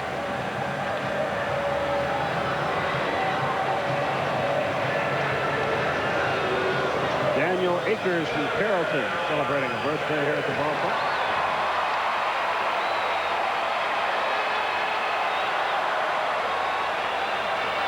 And here's Sanders. Deion singled to left in the first, struck out in the 3rd. He is 2 out of 17 since gracing the cover of Sports Illustrated. Make it 2 out of 18. Boston has another chance. 1 pitch, 1 out in the 6th. Terry Pendleton, the batter. Glenn Diamondback from the road is our producer tonight. Tom Smith, our director. Rick Fancher, our technical director. Laurie Brooks, our associate director. Ashley Gallagher and Hal Galima in charge of graphics. Grover C. Huckabee III, our engineer in charge. Pat Dixon in charge of maintenance. Audio by Terry Posmore, and our booth assistant and talent coordinator, the lovely and talented Michelle Zazak.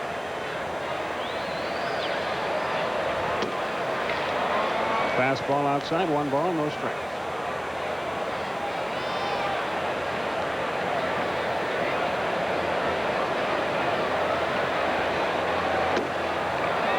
Well, this kid throws hard. 2-0 the count.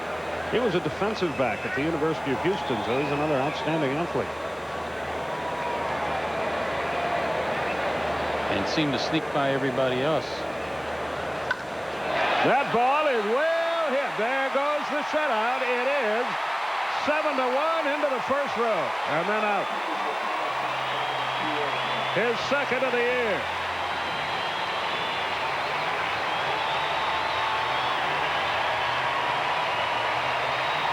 Well, there's a start.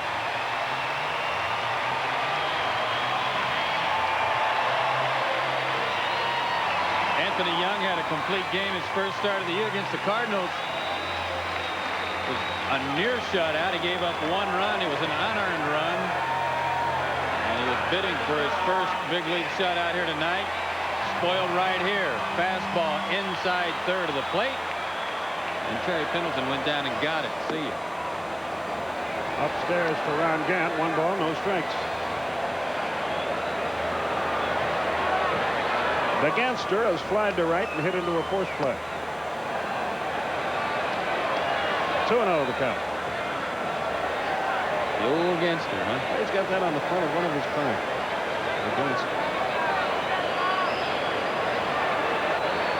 The 2-0.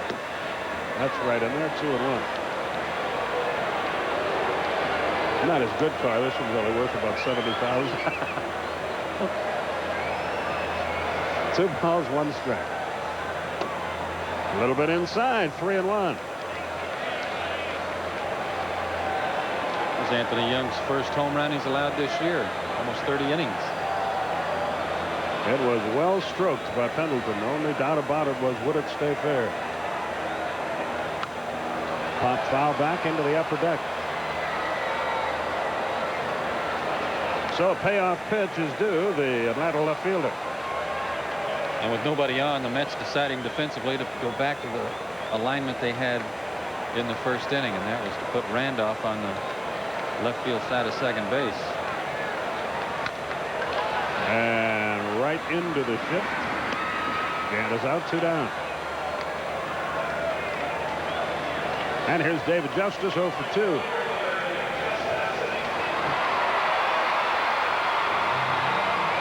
David at 0-34. And he hears a few bluebirds here, but nothing that a few base hits wouldn't straighten out. You got it.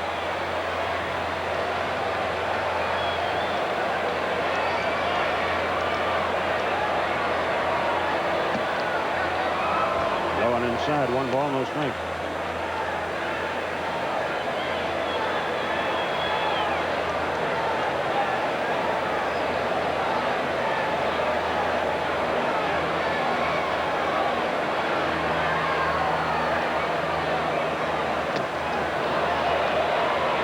A ball and a strike to count. One of the things Justice has to battle through all this is his desire to jump out there and get the ball before it gets to the plate. He's really jumping out there with his front foot, and he always has had that high leg kick, but it's even more pronounced right now. He's lunging at the ball a little. Line fouled on the right field line. He just missed the double. That was a good swing there. A ball and 2 strikes. Coming into the night, Anthony Young, despite his 2-0 record and his good earned run average, the league was hitting at 275 against him. So. Yeah, but he hadn't walked anybody. I think, you know, he's around the plate, makes you put it in play, and he's going to give up a few hits because of that. Watch the step. Try to stay back a little more over that back foot. Curve sweeps outside, 2-2. The way he uses his leg kick to help start his swing and to generate the bat speed that he can generate. If he gets out there too early, it leaves his hands with nothing else, or his swing with nothing to work but his hands. If he takes his hands with him, it's really drags the bat through the zone. Just because he hasn't played much. Little looper, that'll fall into right field for a hit.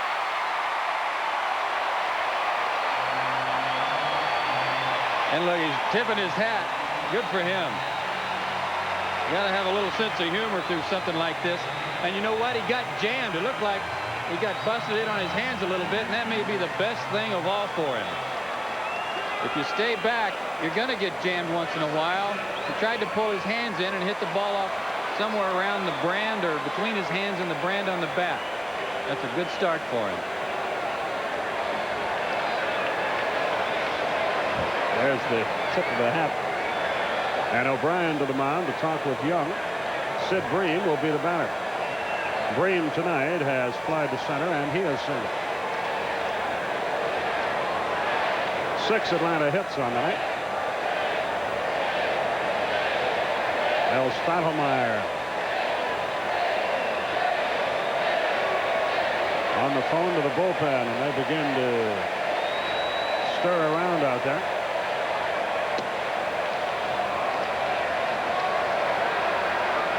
Looks like Paul Gibson, the left-hander, was the one who was about to get up and go to work, but we'll wait and see. High drive, center field. Back goes Howard Johnson to the wall. He's got it, and the inning is over. The longest part of the ballpark, 402 feet away. just a noisy third out. A run on 2 hits, 1 left, and after 6, New York leads 7-1. And his numbers as a switch hitter are pretty consistent.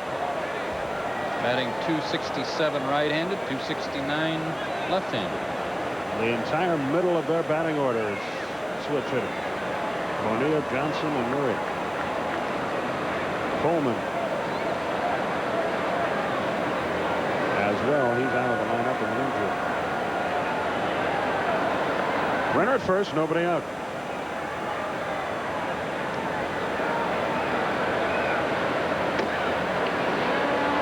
Let up in there for a strike. It's 0-1.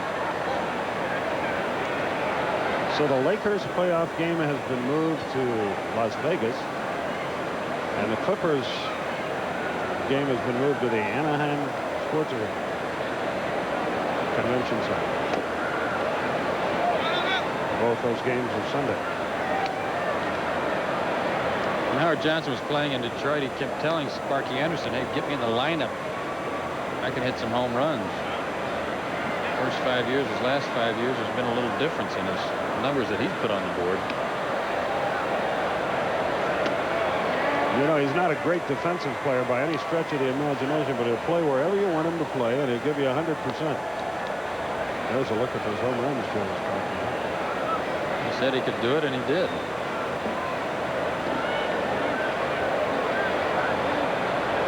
One and 2, the count. Got it. Johnson out in front and out on strikes. Rivera records his first strikeout of the night. He is the third Atlanta pitcher, and Eddie Murray is the batter. Murray tonight, 1 out of 3 with a run scored. The Mets got 5 runs in the 4th, only 2 of them earned. Picked up 2 more on an O'Brien homer in the 5th. And as a veteran is wont to do, as he was walking to the plate, he got Howard Johnson's attention, wanted to know what that last pitch was before he got in there. Murray really spreads out from the left side, doesn't he? Fast strike outside corner. Murray can't believe that. It's 0-1. You know, his stance very similar from both sides of the plate, almost like a mirror image of each other. I remember Reggie Smith, when he was with the Dodgers, talked about that. He's a pretty good switch hitter. Eddie still can't digest that first strike, which looked like it might have been, well, it wasn't any more than 2 feet outside.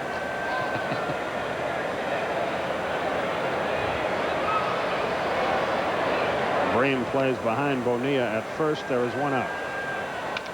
Line. Lemke knocks it down. Out there. Safe there.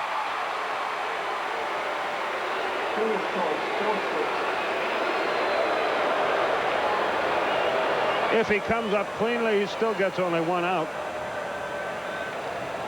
Good stroke by Murray to get that low pitch. I thought Lemke had frozen both runners. Bonilla stopped running, and he was an easy out. I was hoping that Murray had stopped too when it looked like Lemke caught the ball, but he was hustling down the line, was able to prevent the double play. And Belliard didn't miss by much because the timing of the play was disrupted. He very nearly had left the bag before the ball got there. Magadan way out in front on the Rivera change. It's 0-1. Magadan has walked, singled, struck out, scored a run.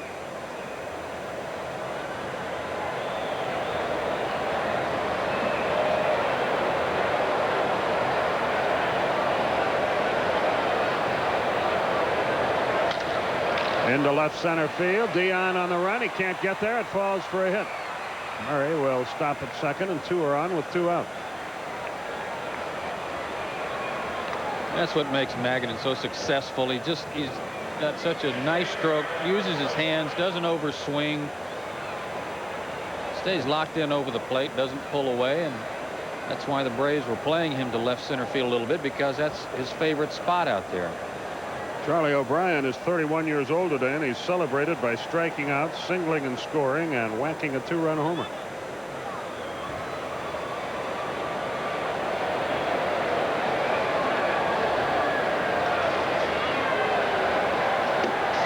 Outside, a ball, no strikes.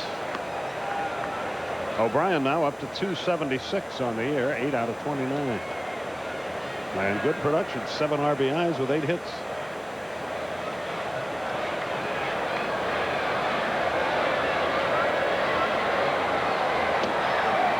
That's in there, and it's even now at a ball and a strike.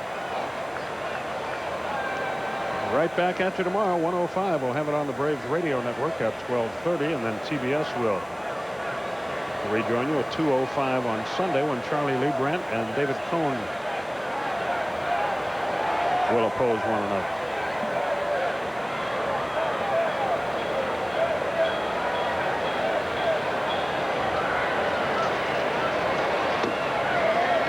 One and two is now the count.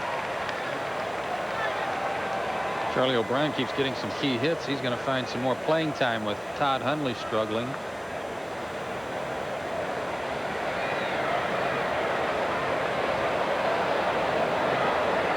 The runners lead. 2 on, 2 out. The 1-2 pitch to O'Brien. Here it is. Strike 3 call. Breaking ball. He knew it. And the inning is over. So Rivera gets into, but then gets out of trouble. His second strikeout. 2 hits, no runs. No errors, 2 left. We move to the bottom of the 7th. Braves need a big rally. They trail 7-1.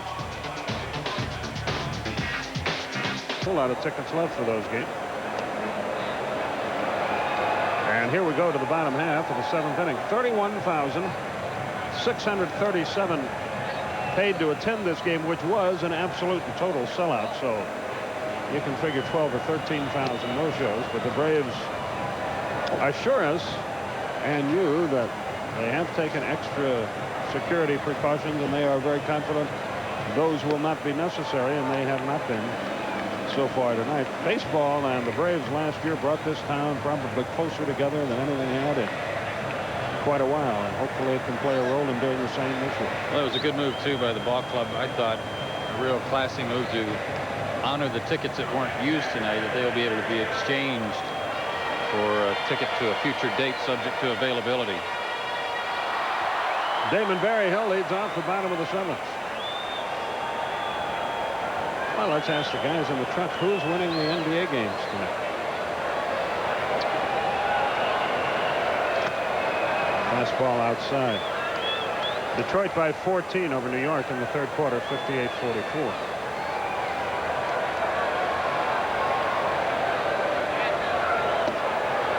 Swung and missed. Juan Berenguer in the Atlanta bullpen under the watchful eye of bullpen coach Ned Yost.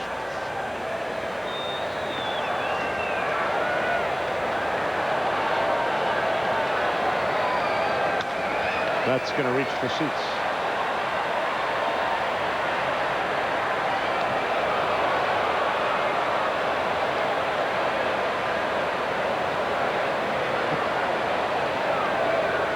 One and 2 is the count.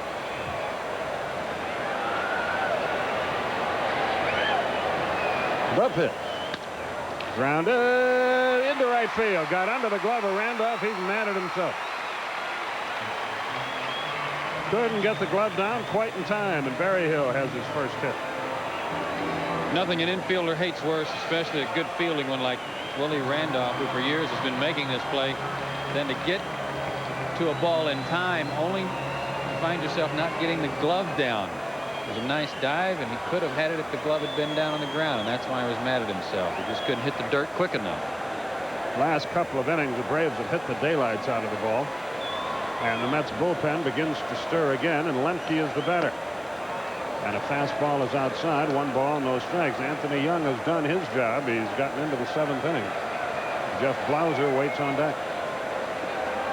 And it's a left-hander up for the Mets again. A little chop. Whoa, he boots it. Everybody's going to be safe.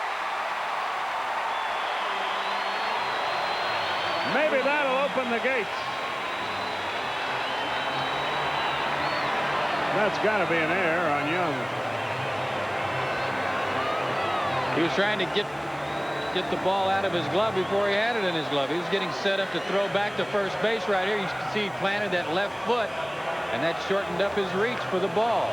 The plant, reach, he planted too soon. And some more disgust defensively. What time is it? No? Paul Gibson up again in the bullpen as Stottlemyre goes to the mound. He's the Mets pitching coach. And they're giving Gibson a chance to get ready here, and the pitch he just threw, you hope he comes in the game. He threw it over the catcher's head down there. He's ready. They're in the 8th inning in Cincinnati. The Reds lead the Cubs 4-0. That's an amazing story about those Cubs. What do you think one of the broadcasters over there might be saying about now? Well, he's got two ways of saying holy cow. One is holy cow when he's happy, and the other is holy cow. I think it's the second one tonight. Blauser the batter. 2 on, nobody out, and the pitch is in there for a strike. This Gibson, if he checks into the game, has an earned run average of 6.97 and no record.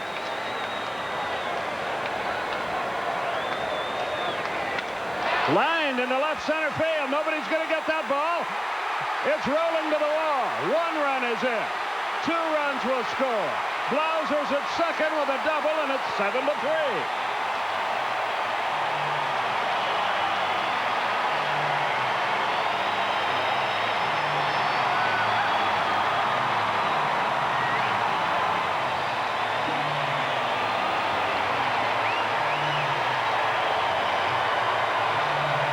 Jeff Blauser hits with this hanging slider that's out over the plate in between Johnson and Boston. They run a little 2-man weave around it here. They can't decide who's going to get it.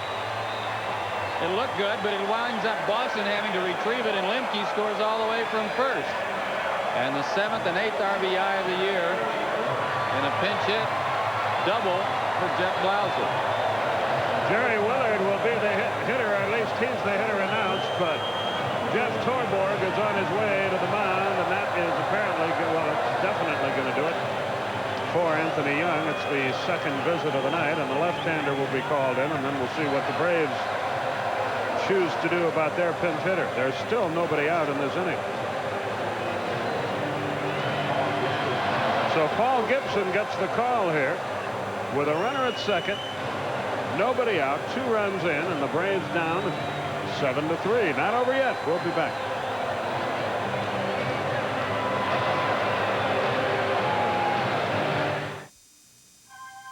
Andy Marshall came from Detroit. Funny for a ball player, his hobby is collecting baseball cards. Greenville won again tonight. A 4-hitter for Kevin Kaufman. He's 5-0. Javier Lopez hit his 4th home run. He's that young catcher the Braves are so high on, and Edwin Alicea hit his 2nd. And the Greenville team is now 18-4, and that kid Kelly, the Braves' #1 draft choice a year ago, hitting about .325 going into tonight's game. Yeah, Mike Kelly. He has 5 home runs too. Here's Brian Hunter.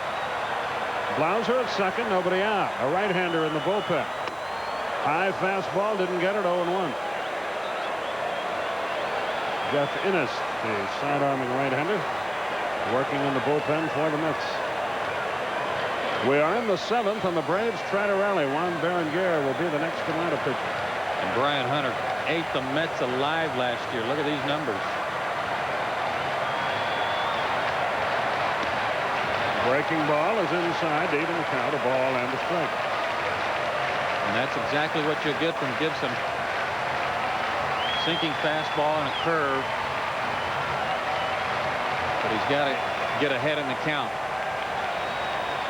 Brian could really use a base knock. Strike fastball. Looks like every time he looks for a pitch, he guesses wrong. He's in one of those things. Yeah, he is. And the trouble with that is that he's got a good fastball to hit there. When you guess wrong and you get that good fastball, that's what just breaks your heart. A ball and 2 strikes. He fought it off and stayed alive, and it's still 1-2. There's your on-deck hitter, Deion Sanders. He's the next scheduled hitter. Gibson got away with one there. Charlie O'Brien wanted him to waste a pitch away, and the pitch came in on Hunter.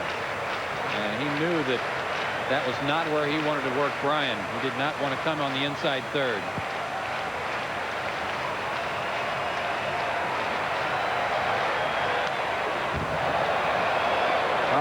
off his thumb, but stayed alive, and it's still 1-2. Runner at second. 2 runs in and nobody out.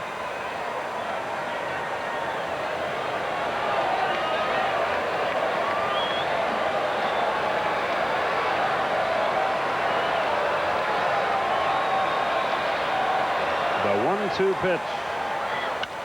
Line down the left field line into the corner. A run is in. Hunter on his way to second. The throw. He is safe.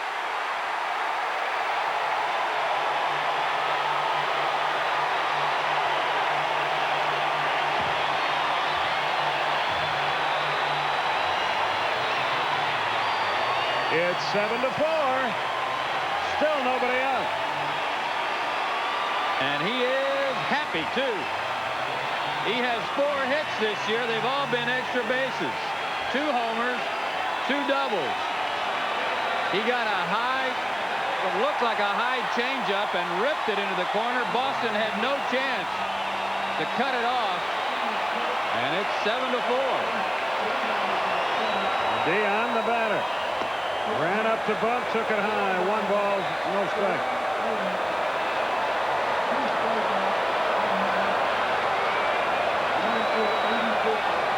Back-to-back pinch hit doubles. You close the book on Anthony Young. 6 innings, 8 hits, 4 runs, 3 of them earned. 2 strikeouts, 1 home run. A ball, the count on Sander.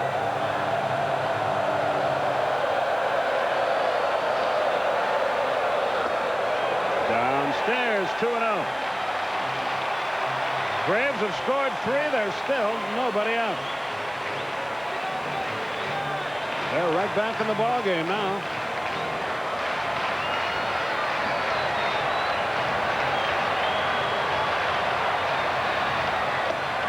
There's a strike right through there. 2-1 the count. Berenguer will become the Atlanta pitcher.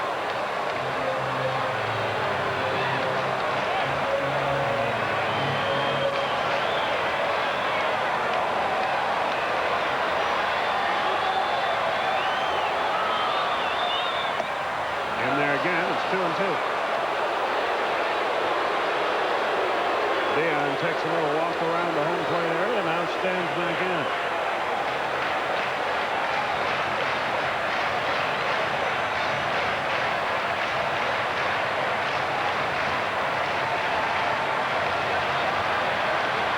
The 2-2. He laid off, and he's run it full. 3 balls, 2 strikes. Another base runner. And the potential tying run comes to the plate. That was a great piece of discipline there by Dion, trying to lay off that big hook. The payoff. He walked it. Missed high with a fastball. And here comes Jeff Torborg again, and he may have seen enough of Paul Gibson.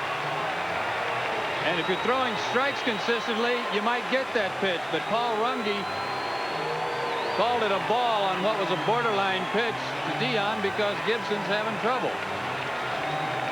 Take a look at the pitch and the location. You see the target by O'Brien just off the plate. He may get that one on a normal night if he's throwing strikes. That's going to do it for Gibson, and Jeff Innes will come on, and we'll return after this. So Jeff Innes completes his warm-up toss. There's the Mets right-hander.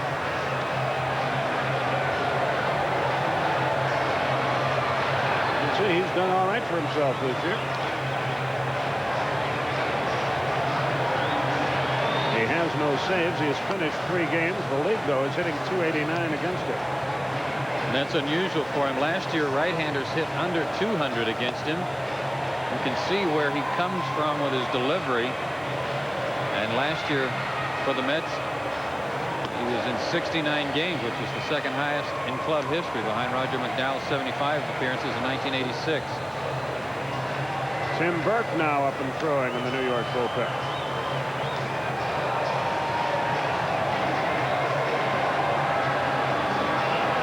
You see him there. And Pendleton will stand in.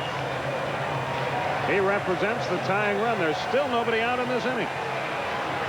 TP has bounced to second, singled and homered, and has raised his average to .318. Innis's strength is sinker slider, ground ball pitcher. That's why he's in there. Torborg wants a ground ball to try to cut into this rally. If he can get Pendleton to hit the ball on the ground, a double play would help that cause. But he's got to keep the ball down to be successful. Look at the room for Pendleton between third and short. And they pitch him away. 1 ball, no strike. Look at that little area. 9th inning. Cincinnati 4, Cubs nothing.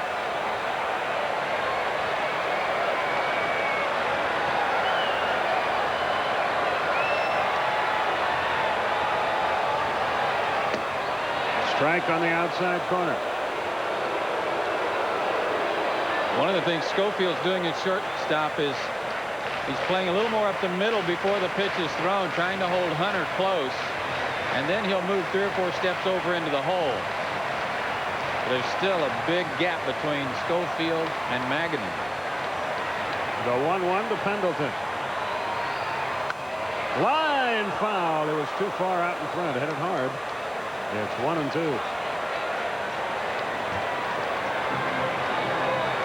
Gant waits on deck. Nobody out in the inning.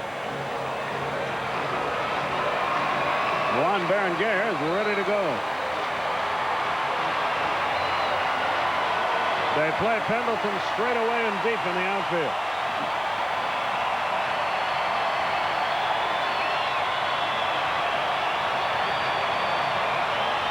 The 1-2. He took a shot at left field, but he fouled it away. Still a ball and 2 strikes. And he's wise to do that. He's just trying to guard the plate. Now that he's behind in the count with this sidearm submariner Ennis, ball's going to be moving away from him a lot. And then he's going to have to adjust. Anything that comes in, then he's just going to have to try to fight it off to stay alive. But he's got to guard the outside corner. The 1-2 swung, double play ball. 4, 6, 3. That hurts. Hunter goes to third.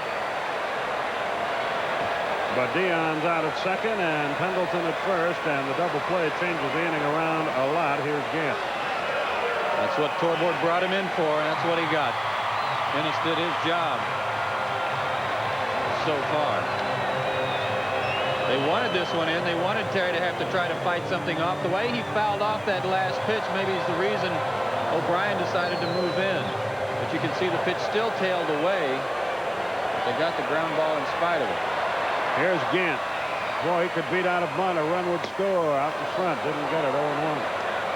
Magadan very deep at third base. Going to stay with their defensive alignment, too, with a runner at third base. Play Randolph over on the third base side.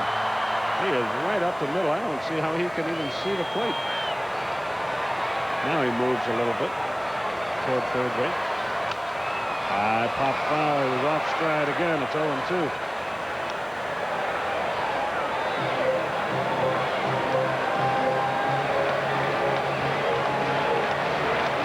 David Justice would be next.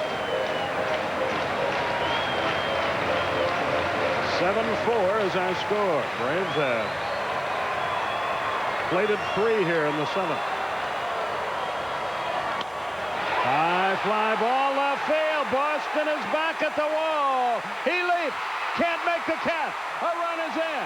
Gant around second. It's a double. I think it hit on top of the fence. We'll have a replay and see if we can be sure. It's 7-5. And you talk about strong. How did he hit the ball that far with just a flip of the wrist? Bobby Cox is not so sure, but it didn't. What it might have hit the scaffolding out behind left field. We're going to take a look. Hanging slider. He hit it off the end of the bat, one-handed. Boston tried to time his leap. Where did it hit? Right off the goal line on top of the fence. Bobby perhaps checking to make sure it didn't hit that scaffolding. But I think that's pretty clear evidence that it hit the top of the fence and came back. tough break for Ron Gant. Would have been his 6th home run and would have been a 1-run ball game. It's 7-5. The Braves are right there. Here's David Justice, who singled his last time. Gant has driven in his 20th run of the year, and he gets May off to a good start.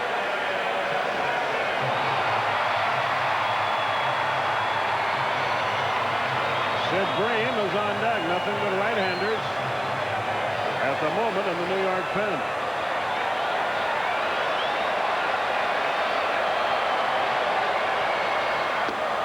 Downstairs, 1 ball, no strike. And that double that Gant hit was on an 0-2 pitch. We've seen a bunch of mistakes, haven't we? Recent weeks. Yeah. So 2 teams whose pitching had been so sensational in the last week, banging away at the ball here. There's a drive! Tie game! Tie game!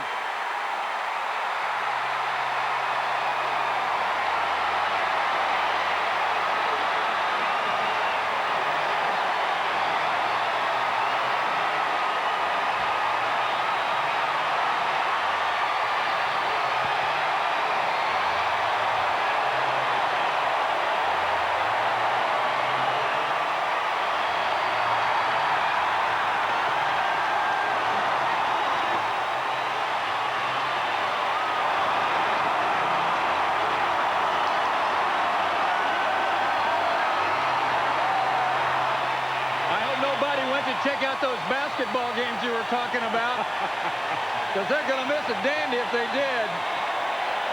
You probably never get Dave Justice to admit it, but perhaps that fifth shot he got for the base hit last time up helped on that swing. That was a bomb. 7-7 our score, a 6-run inning. Here's Bream. Outside.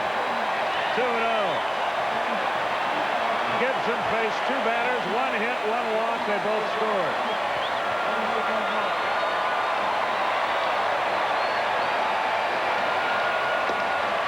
A little low. 3-0. Barry Hill waits to hit next. Bream, the 9th man to bat in the inning. I realize it's not October and this is not the Cincinnati Reds, but it's still exciting. It's the first thing I thought about with Justice's homer. Coming back in a game where it looked like you were hopelessly beat. 3 balls, 1 strike. Now John Franco gets up.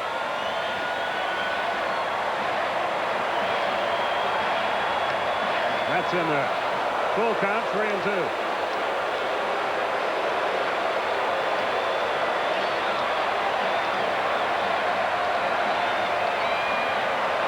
And the War Chants have a little more zip to them now as the Braves have battled back to tie it. Outside, he walked him, and there's the go-ahead run at first.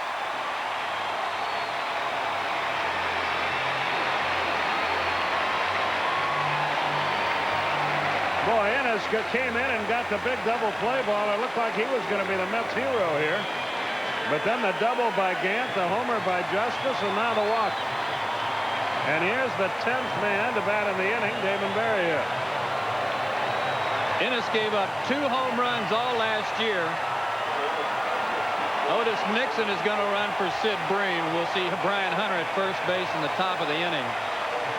But he gave up 2 home runs all last year. He's already given up 1 here tonight, almost 2 as Ron Gant's at the top of the fence.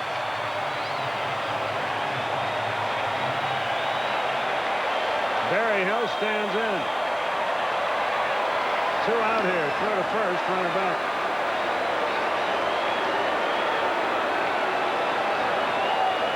"7-7 our score.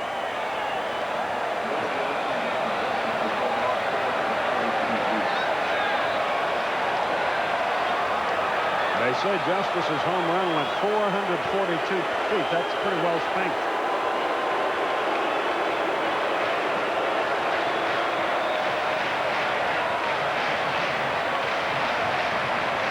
You know, I think this is our home run jackpot inning on radio. And you mentioned Berryhill has 3 home runs, and every one has been in a home run jackpot inning. You don't suppose, do you? He's been the guy that's paid out about, he hasn't paid it, but his home runs have paid out about close to $2,000 on the radio jackpot. Justice has already paid off tonight. Throw to first, closer, but Otis is back. So Hunter will stay in the game and play first base in bat ninth. Blauser will play short and hit eighth.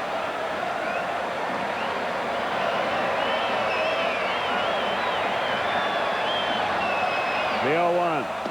Downstairs, a ball and a strike. With a submarine pitcher out there, one of the troubles a catcher encounters with a fast runner like Nixon at first is that he's always, or would like always from a submariner, to get a low pitch. That's their bread and butter. That also makes it difficult for the catcher to throw. The 1-1, and it steps off, trying desperately to hold Otis Nixon close. A 6-run inning. Steve Avery's off the hook. Kent Merker's off the hook. Anthony Young has been deprived of a win here, despite a good pitching job.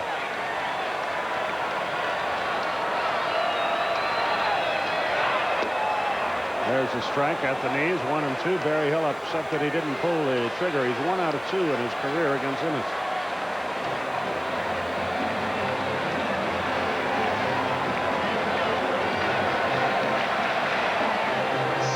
Seven. David Justice, his first home run, his first RBIs of the year. A monster.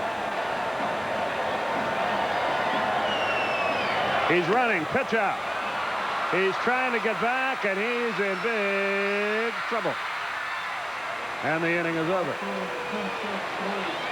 2-6-3. And the inning comes to a close, but not before the Braves score 6 times. On 5 hits, there was a big error in the inning. Nobody was left. Tie game after 7.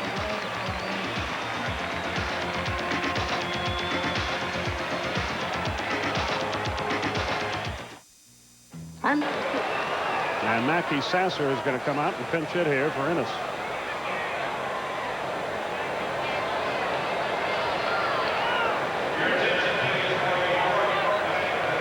Now a right-hander up again in the New York bullpen. Looks like Burke is up again. Yep, that's who it is. That very distinctive motion.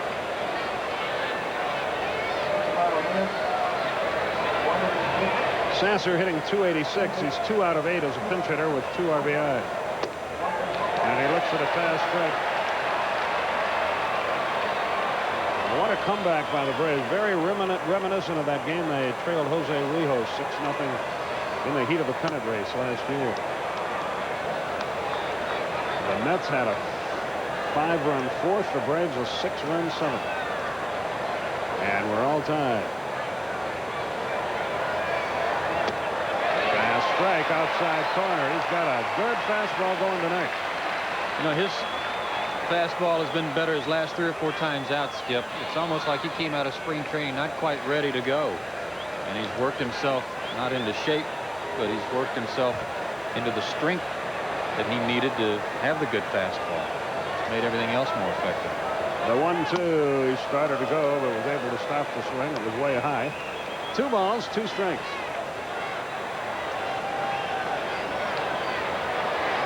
Darrell Boston waits on deck. Now you've caught him. You got to keep them right where they are. High pop on the infield. That wouldn't be a home run in a phone booth. Pendleton has 2 down. And Darrell Boston, the batter.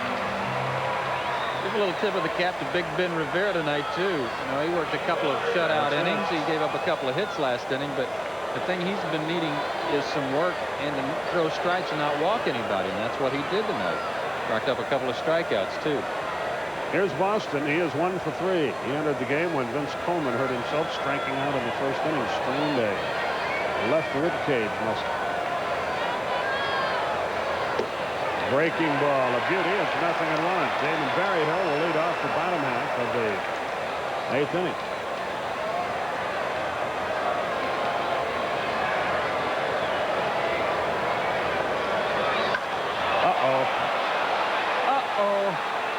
It's 8-7. What a poke.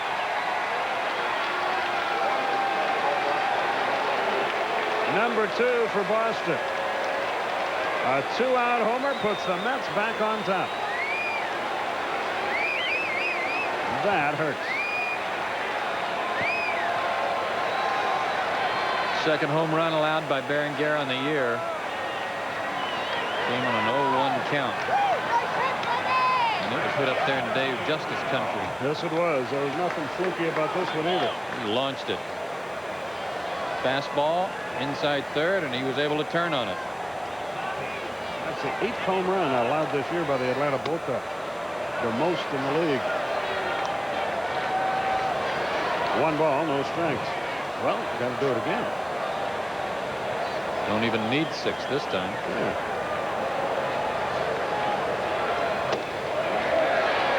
One and one is the count to Willie Randolph, who has singled twice in 4 at-bats. He has driven home a run. And he's hitting .278. Curveball hung a little high and inside. 2 balls, 1 strike.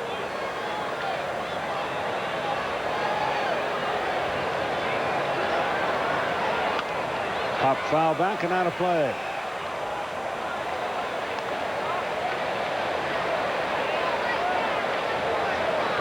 The youngster with the glove made the play. Well, that's good. He'll remember that the rest of his life. The 2-2. Here it is. Fly ball right field. Justice is there, and the inning is over, but Boston's homer puts the Mets back in front. The only hit of the inning. No errors, nobody left. Go to the bottom of the 8th. 8-7 New York. For the Mets, he has no record this year in a 3.6 earned run average, but in 3 games, he's pitched 5 innings, allowing 10 hits, 7 runs, only 2 of them earned. He's thrown a home run ball. He's walked 1. He's struck out 2, and the league is hitting .385 against it. So you figure you've got a shot against him. And Damon Berryhill will lead it off. 1 out of 6 in his career against Burke, former Montreal stand-up. Wally Whitehurst begins to throw in the mid-bullpen. Better to try to get something started here, though, than to wait till Franco gets a chance. We've always had pretty good luck against him, but you're right, he's a tough customer. 8-7 New York, our score. A wild one at the stadium tonight.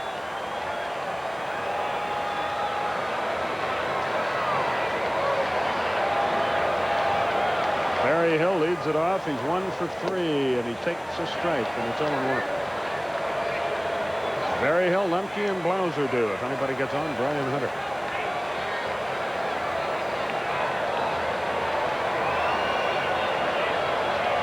Out in front, in the hole.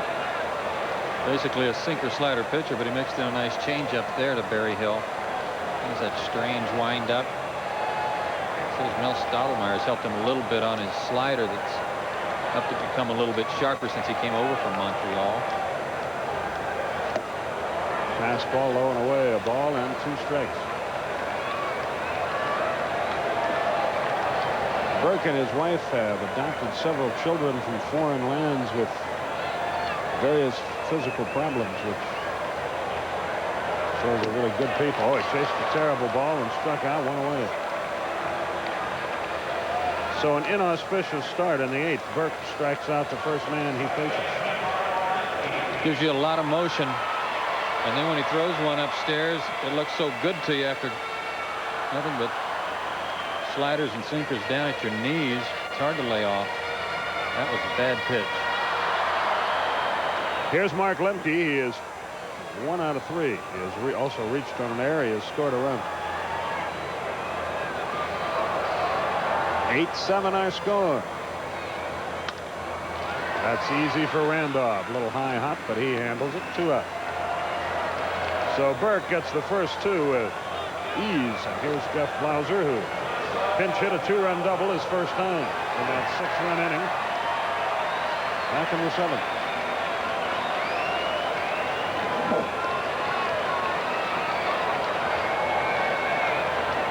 Burke takes a little walk around behind the mound. Of course, this is a role he's used to. When he was in Montreal, the last 4 years he was over there, he registered double digits in saves. Consecutive years of 18, 28, 20 saves. Downstairs, 1 ball, no strike.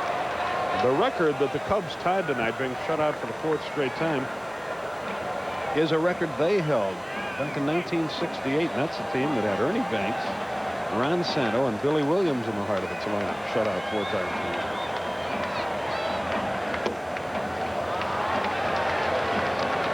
2-0 is the count to Blauser. Had a guy on that team that was in this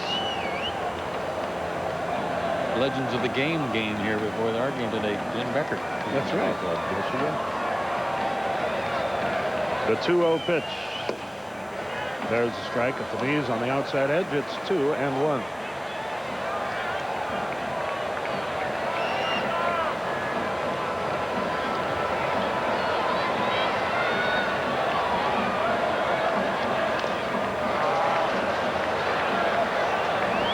He's trying to get on for Hunter.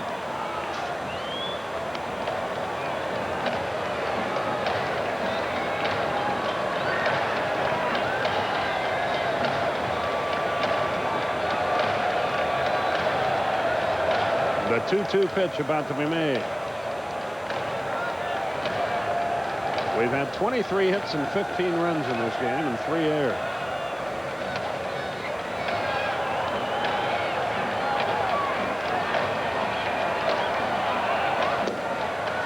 He runs it full, 3-2.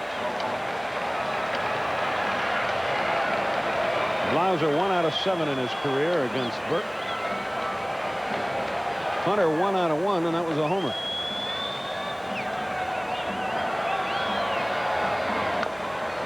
Swinging bunt. O'Brien barehanded. Good play. Inning over. Fine play by the New York catcher, and Burke makes it look easy. Braves failed to get the ball out of the infield in the 8th. No hits, no runs, no errors, none left. We go to the 9th inning. Got to hold them and try to rally. New York 8, Atlanta 7. Mets had given up just 18 runs in their last 9 games. Bonilla looks at a strike. It's 0-1. And Atlanta had given up just 2 runs in its last 49 innings. And here we are in an 8-7 ball game.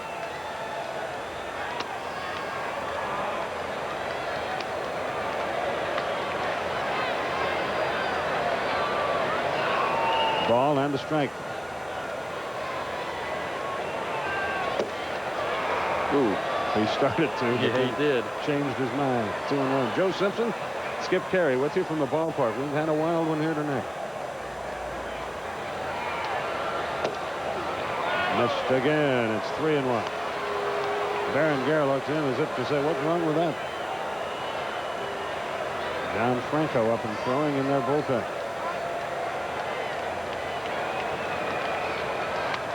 Oh, what a cut he had. He doesn't get cheated. It's 3-2.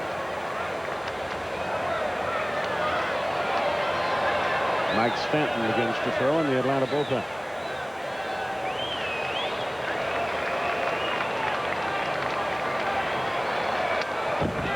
That time he just fought it off and stayed alive. 3-2. There's Mike, the Atlanta lefty. Would you make a move here and go to Franco? I think they are. I'm sure they will. That's something that's really changed in this game. It used to be if a guy came in and pitched effectively, you would stay with it. Curve is low and inside. That's bad. Bonilla walks to start the 9th inning. And Burke pitched very, very impressively. Now we'll get a pinch runner here. That's Rodney McCray. The young outfielder comes out to rip.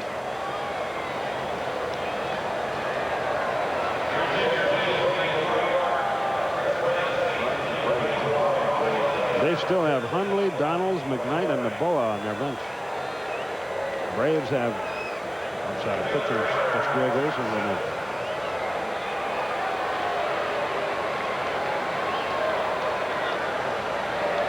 So Hojo stands in, runner at first, nobody out. Johnson is 1 out of 3 with a walk. He doubled and scored in the 5th inning. plate jumping around on Berenguer. 1 ball, no strikes. Yeah, it won't matter if Franco comes into a 2 or 3 run lead. One's got to bear down here and make sure the Mets don't score again. He got him.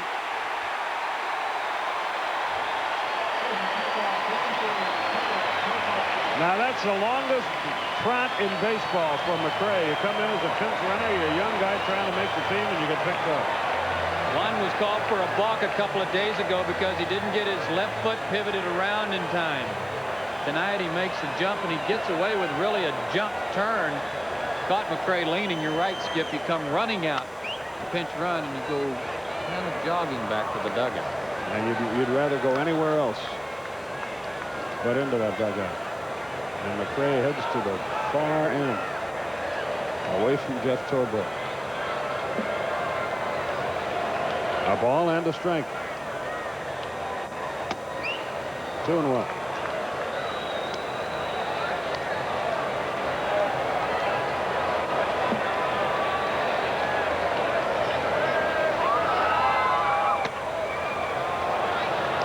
Three balls and a strike, and another walk here will make that pickoff look even bigger. Eddie Murray waits on deck.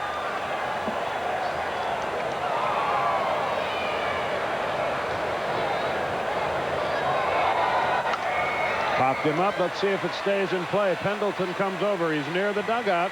He's got room. 2 down.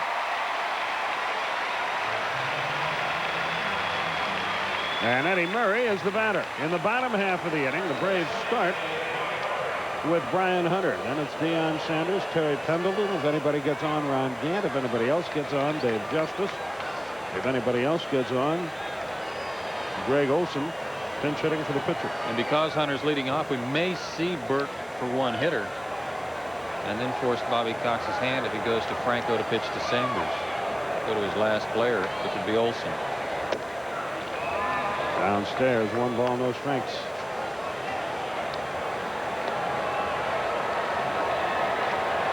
Eddie Murray, 1 out of 4 and a run scored.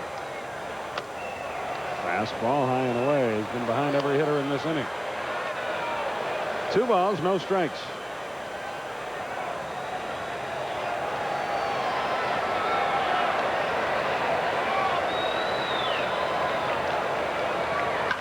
There's a drive down the line, but it's curving foul. Eddie Murray knew it, too. He left the batter's box. He was using a little body English, and he was really leaning, but it didn't help.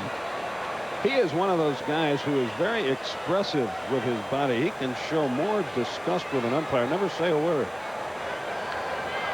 That would have been a special one, too. Yeah, number 400. 3-1 the count. Well, he hit the 2-0 pitch about 400 feet, but foul. Let's see what he does. 3-1. Pops it up out of play, and the payoff pitch is due. 3 balls, 2 strikes. Dave Magadan is next. Another happy customer. By the way, there have been no problems here at the ballpark. I know many fans were concerned.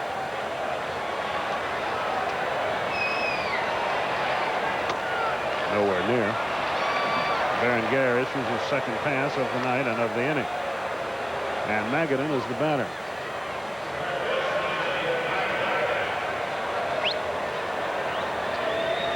He is 0 for 2 in his career against Berenguer.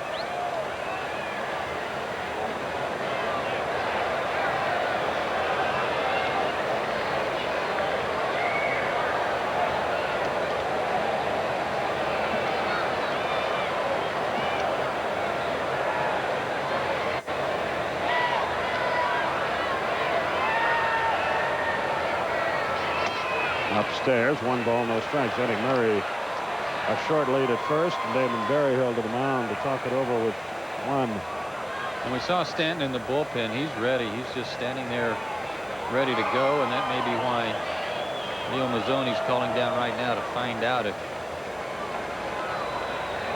Mike was ready, or could it be to get someone else up? see that Stanton doesn't need to throw anymore. He's ready to go.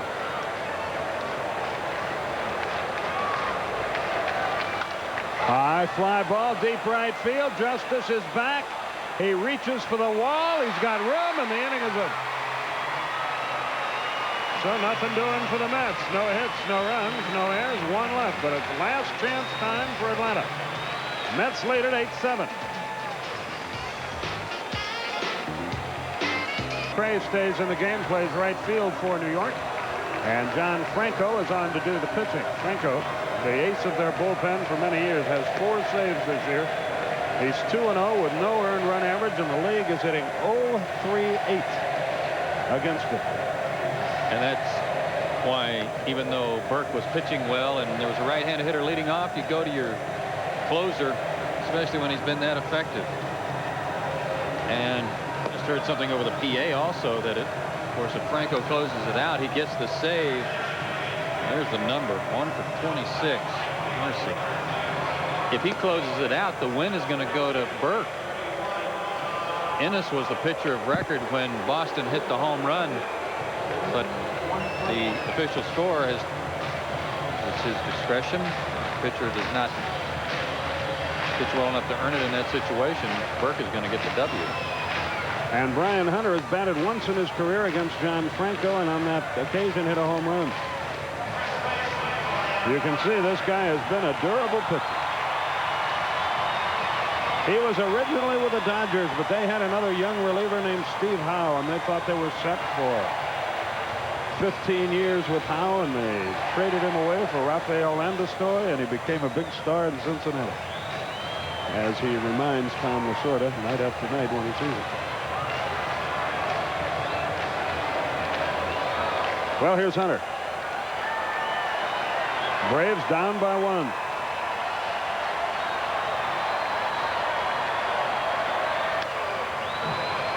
Oh, and 1 the count. Franco, a native New Yorker.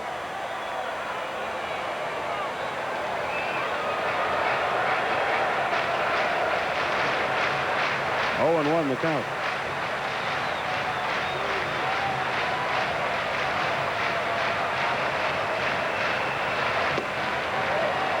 And he's quickly out in front. He features a pretty good screwball every now and then. Yeah, he uses it like a changeup. He takes a little off his fastball to get the rotation to go down and away from the righties. But he also can cut his fastball that way like he did on that pitch. Fastball, slider, and he turns his changeup over. There it is. A ball and 2 strikes. Marvin Freeman in the Atlanta bullpen just in case they have to go to a pinch hitter and tie the game. The New York bullpen is quiet. Franco is their 5th pitcher, and he gets the first one. And looked very impressive in so doing. Watch this pitch go down and away from Hunter.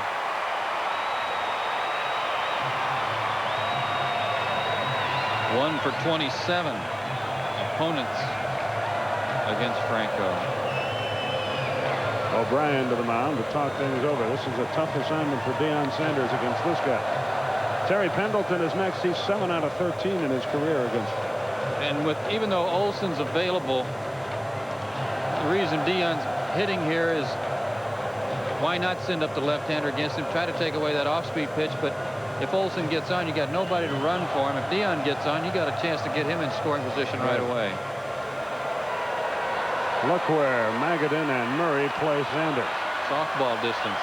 Against the tough left-hander, they figure him for a bunt. Now Murray retreats. And Deion takes outside. 1 ball, no strikes. Well, a great comeback is about to come a cropper unless the Braves can pull another rabbit out of the hat here. Little chop back to the mound. Franco almost threw it away. 2 down. He almost handcuffed Eddie Murray there. That's what that speed will do. 2 out. He's got a smile on his face because you're right. He threw a bullet over at Eddie Murray, who's casually backing up to the bag, and then got zipped with a low one. Pendleton, the batter. He is our last hope.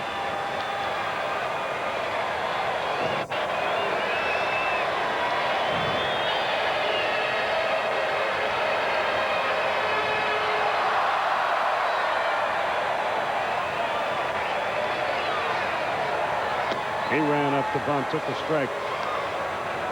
They'd like to get Ron Gant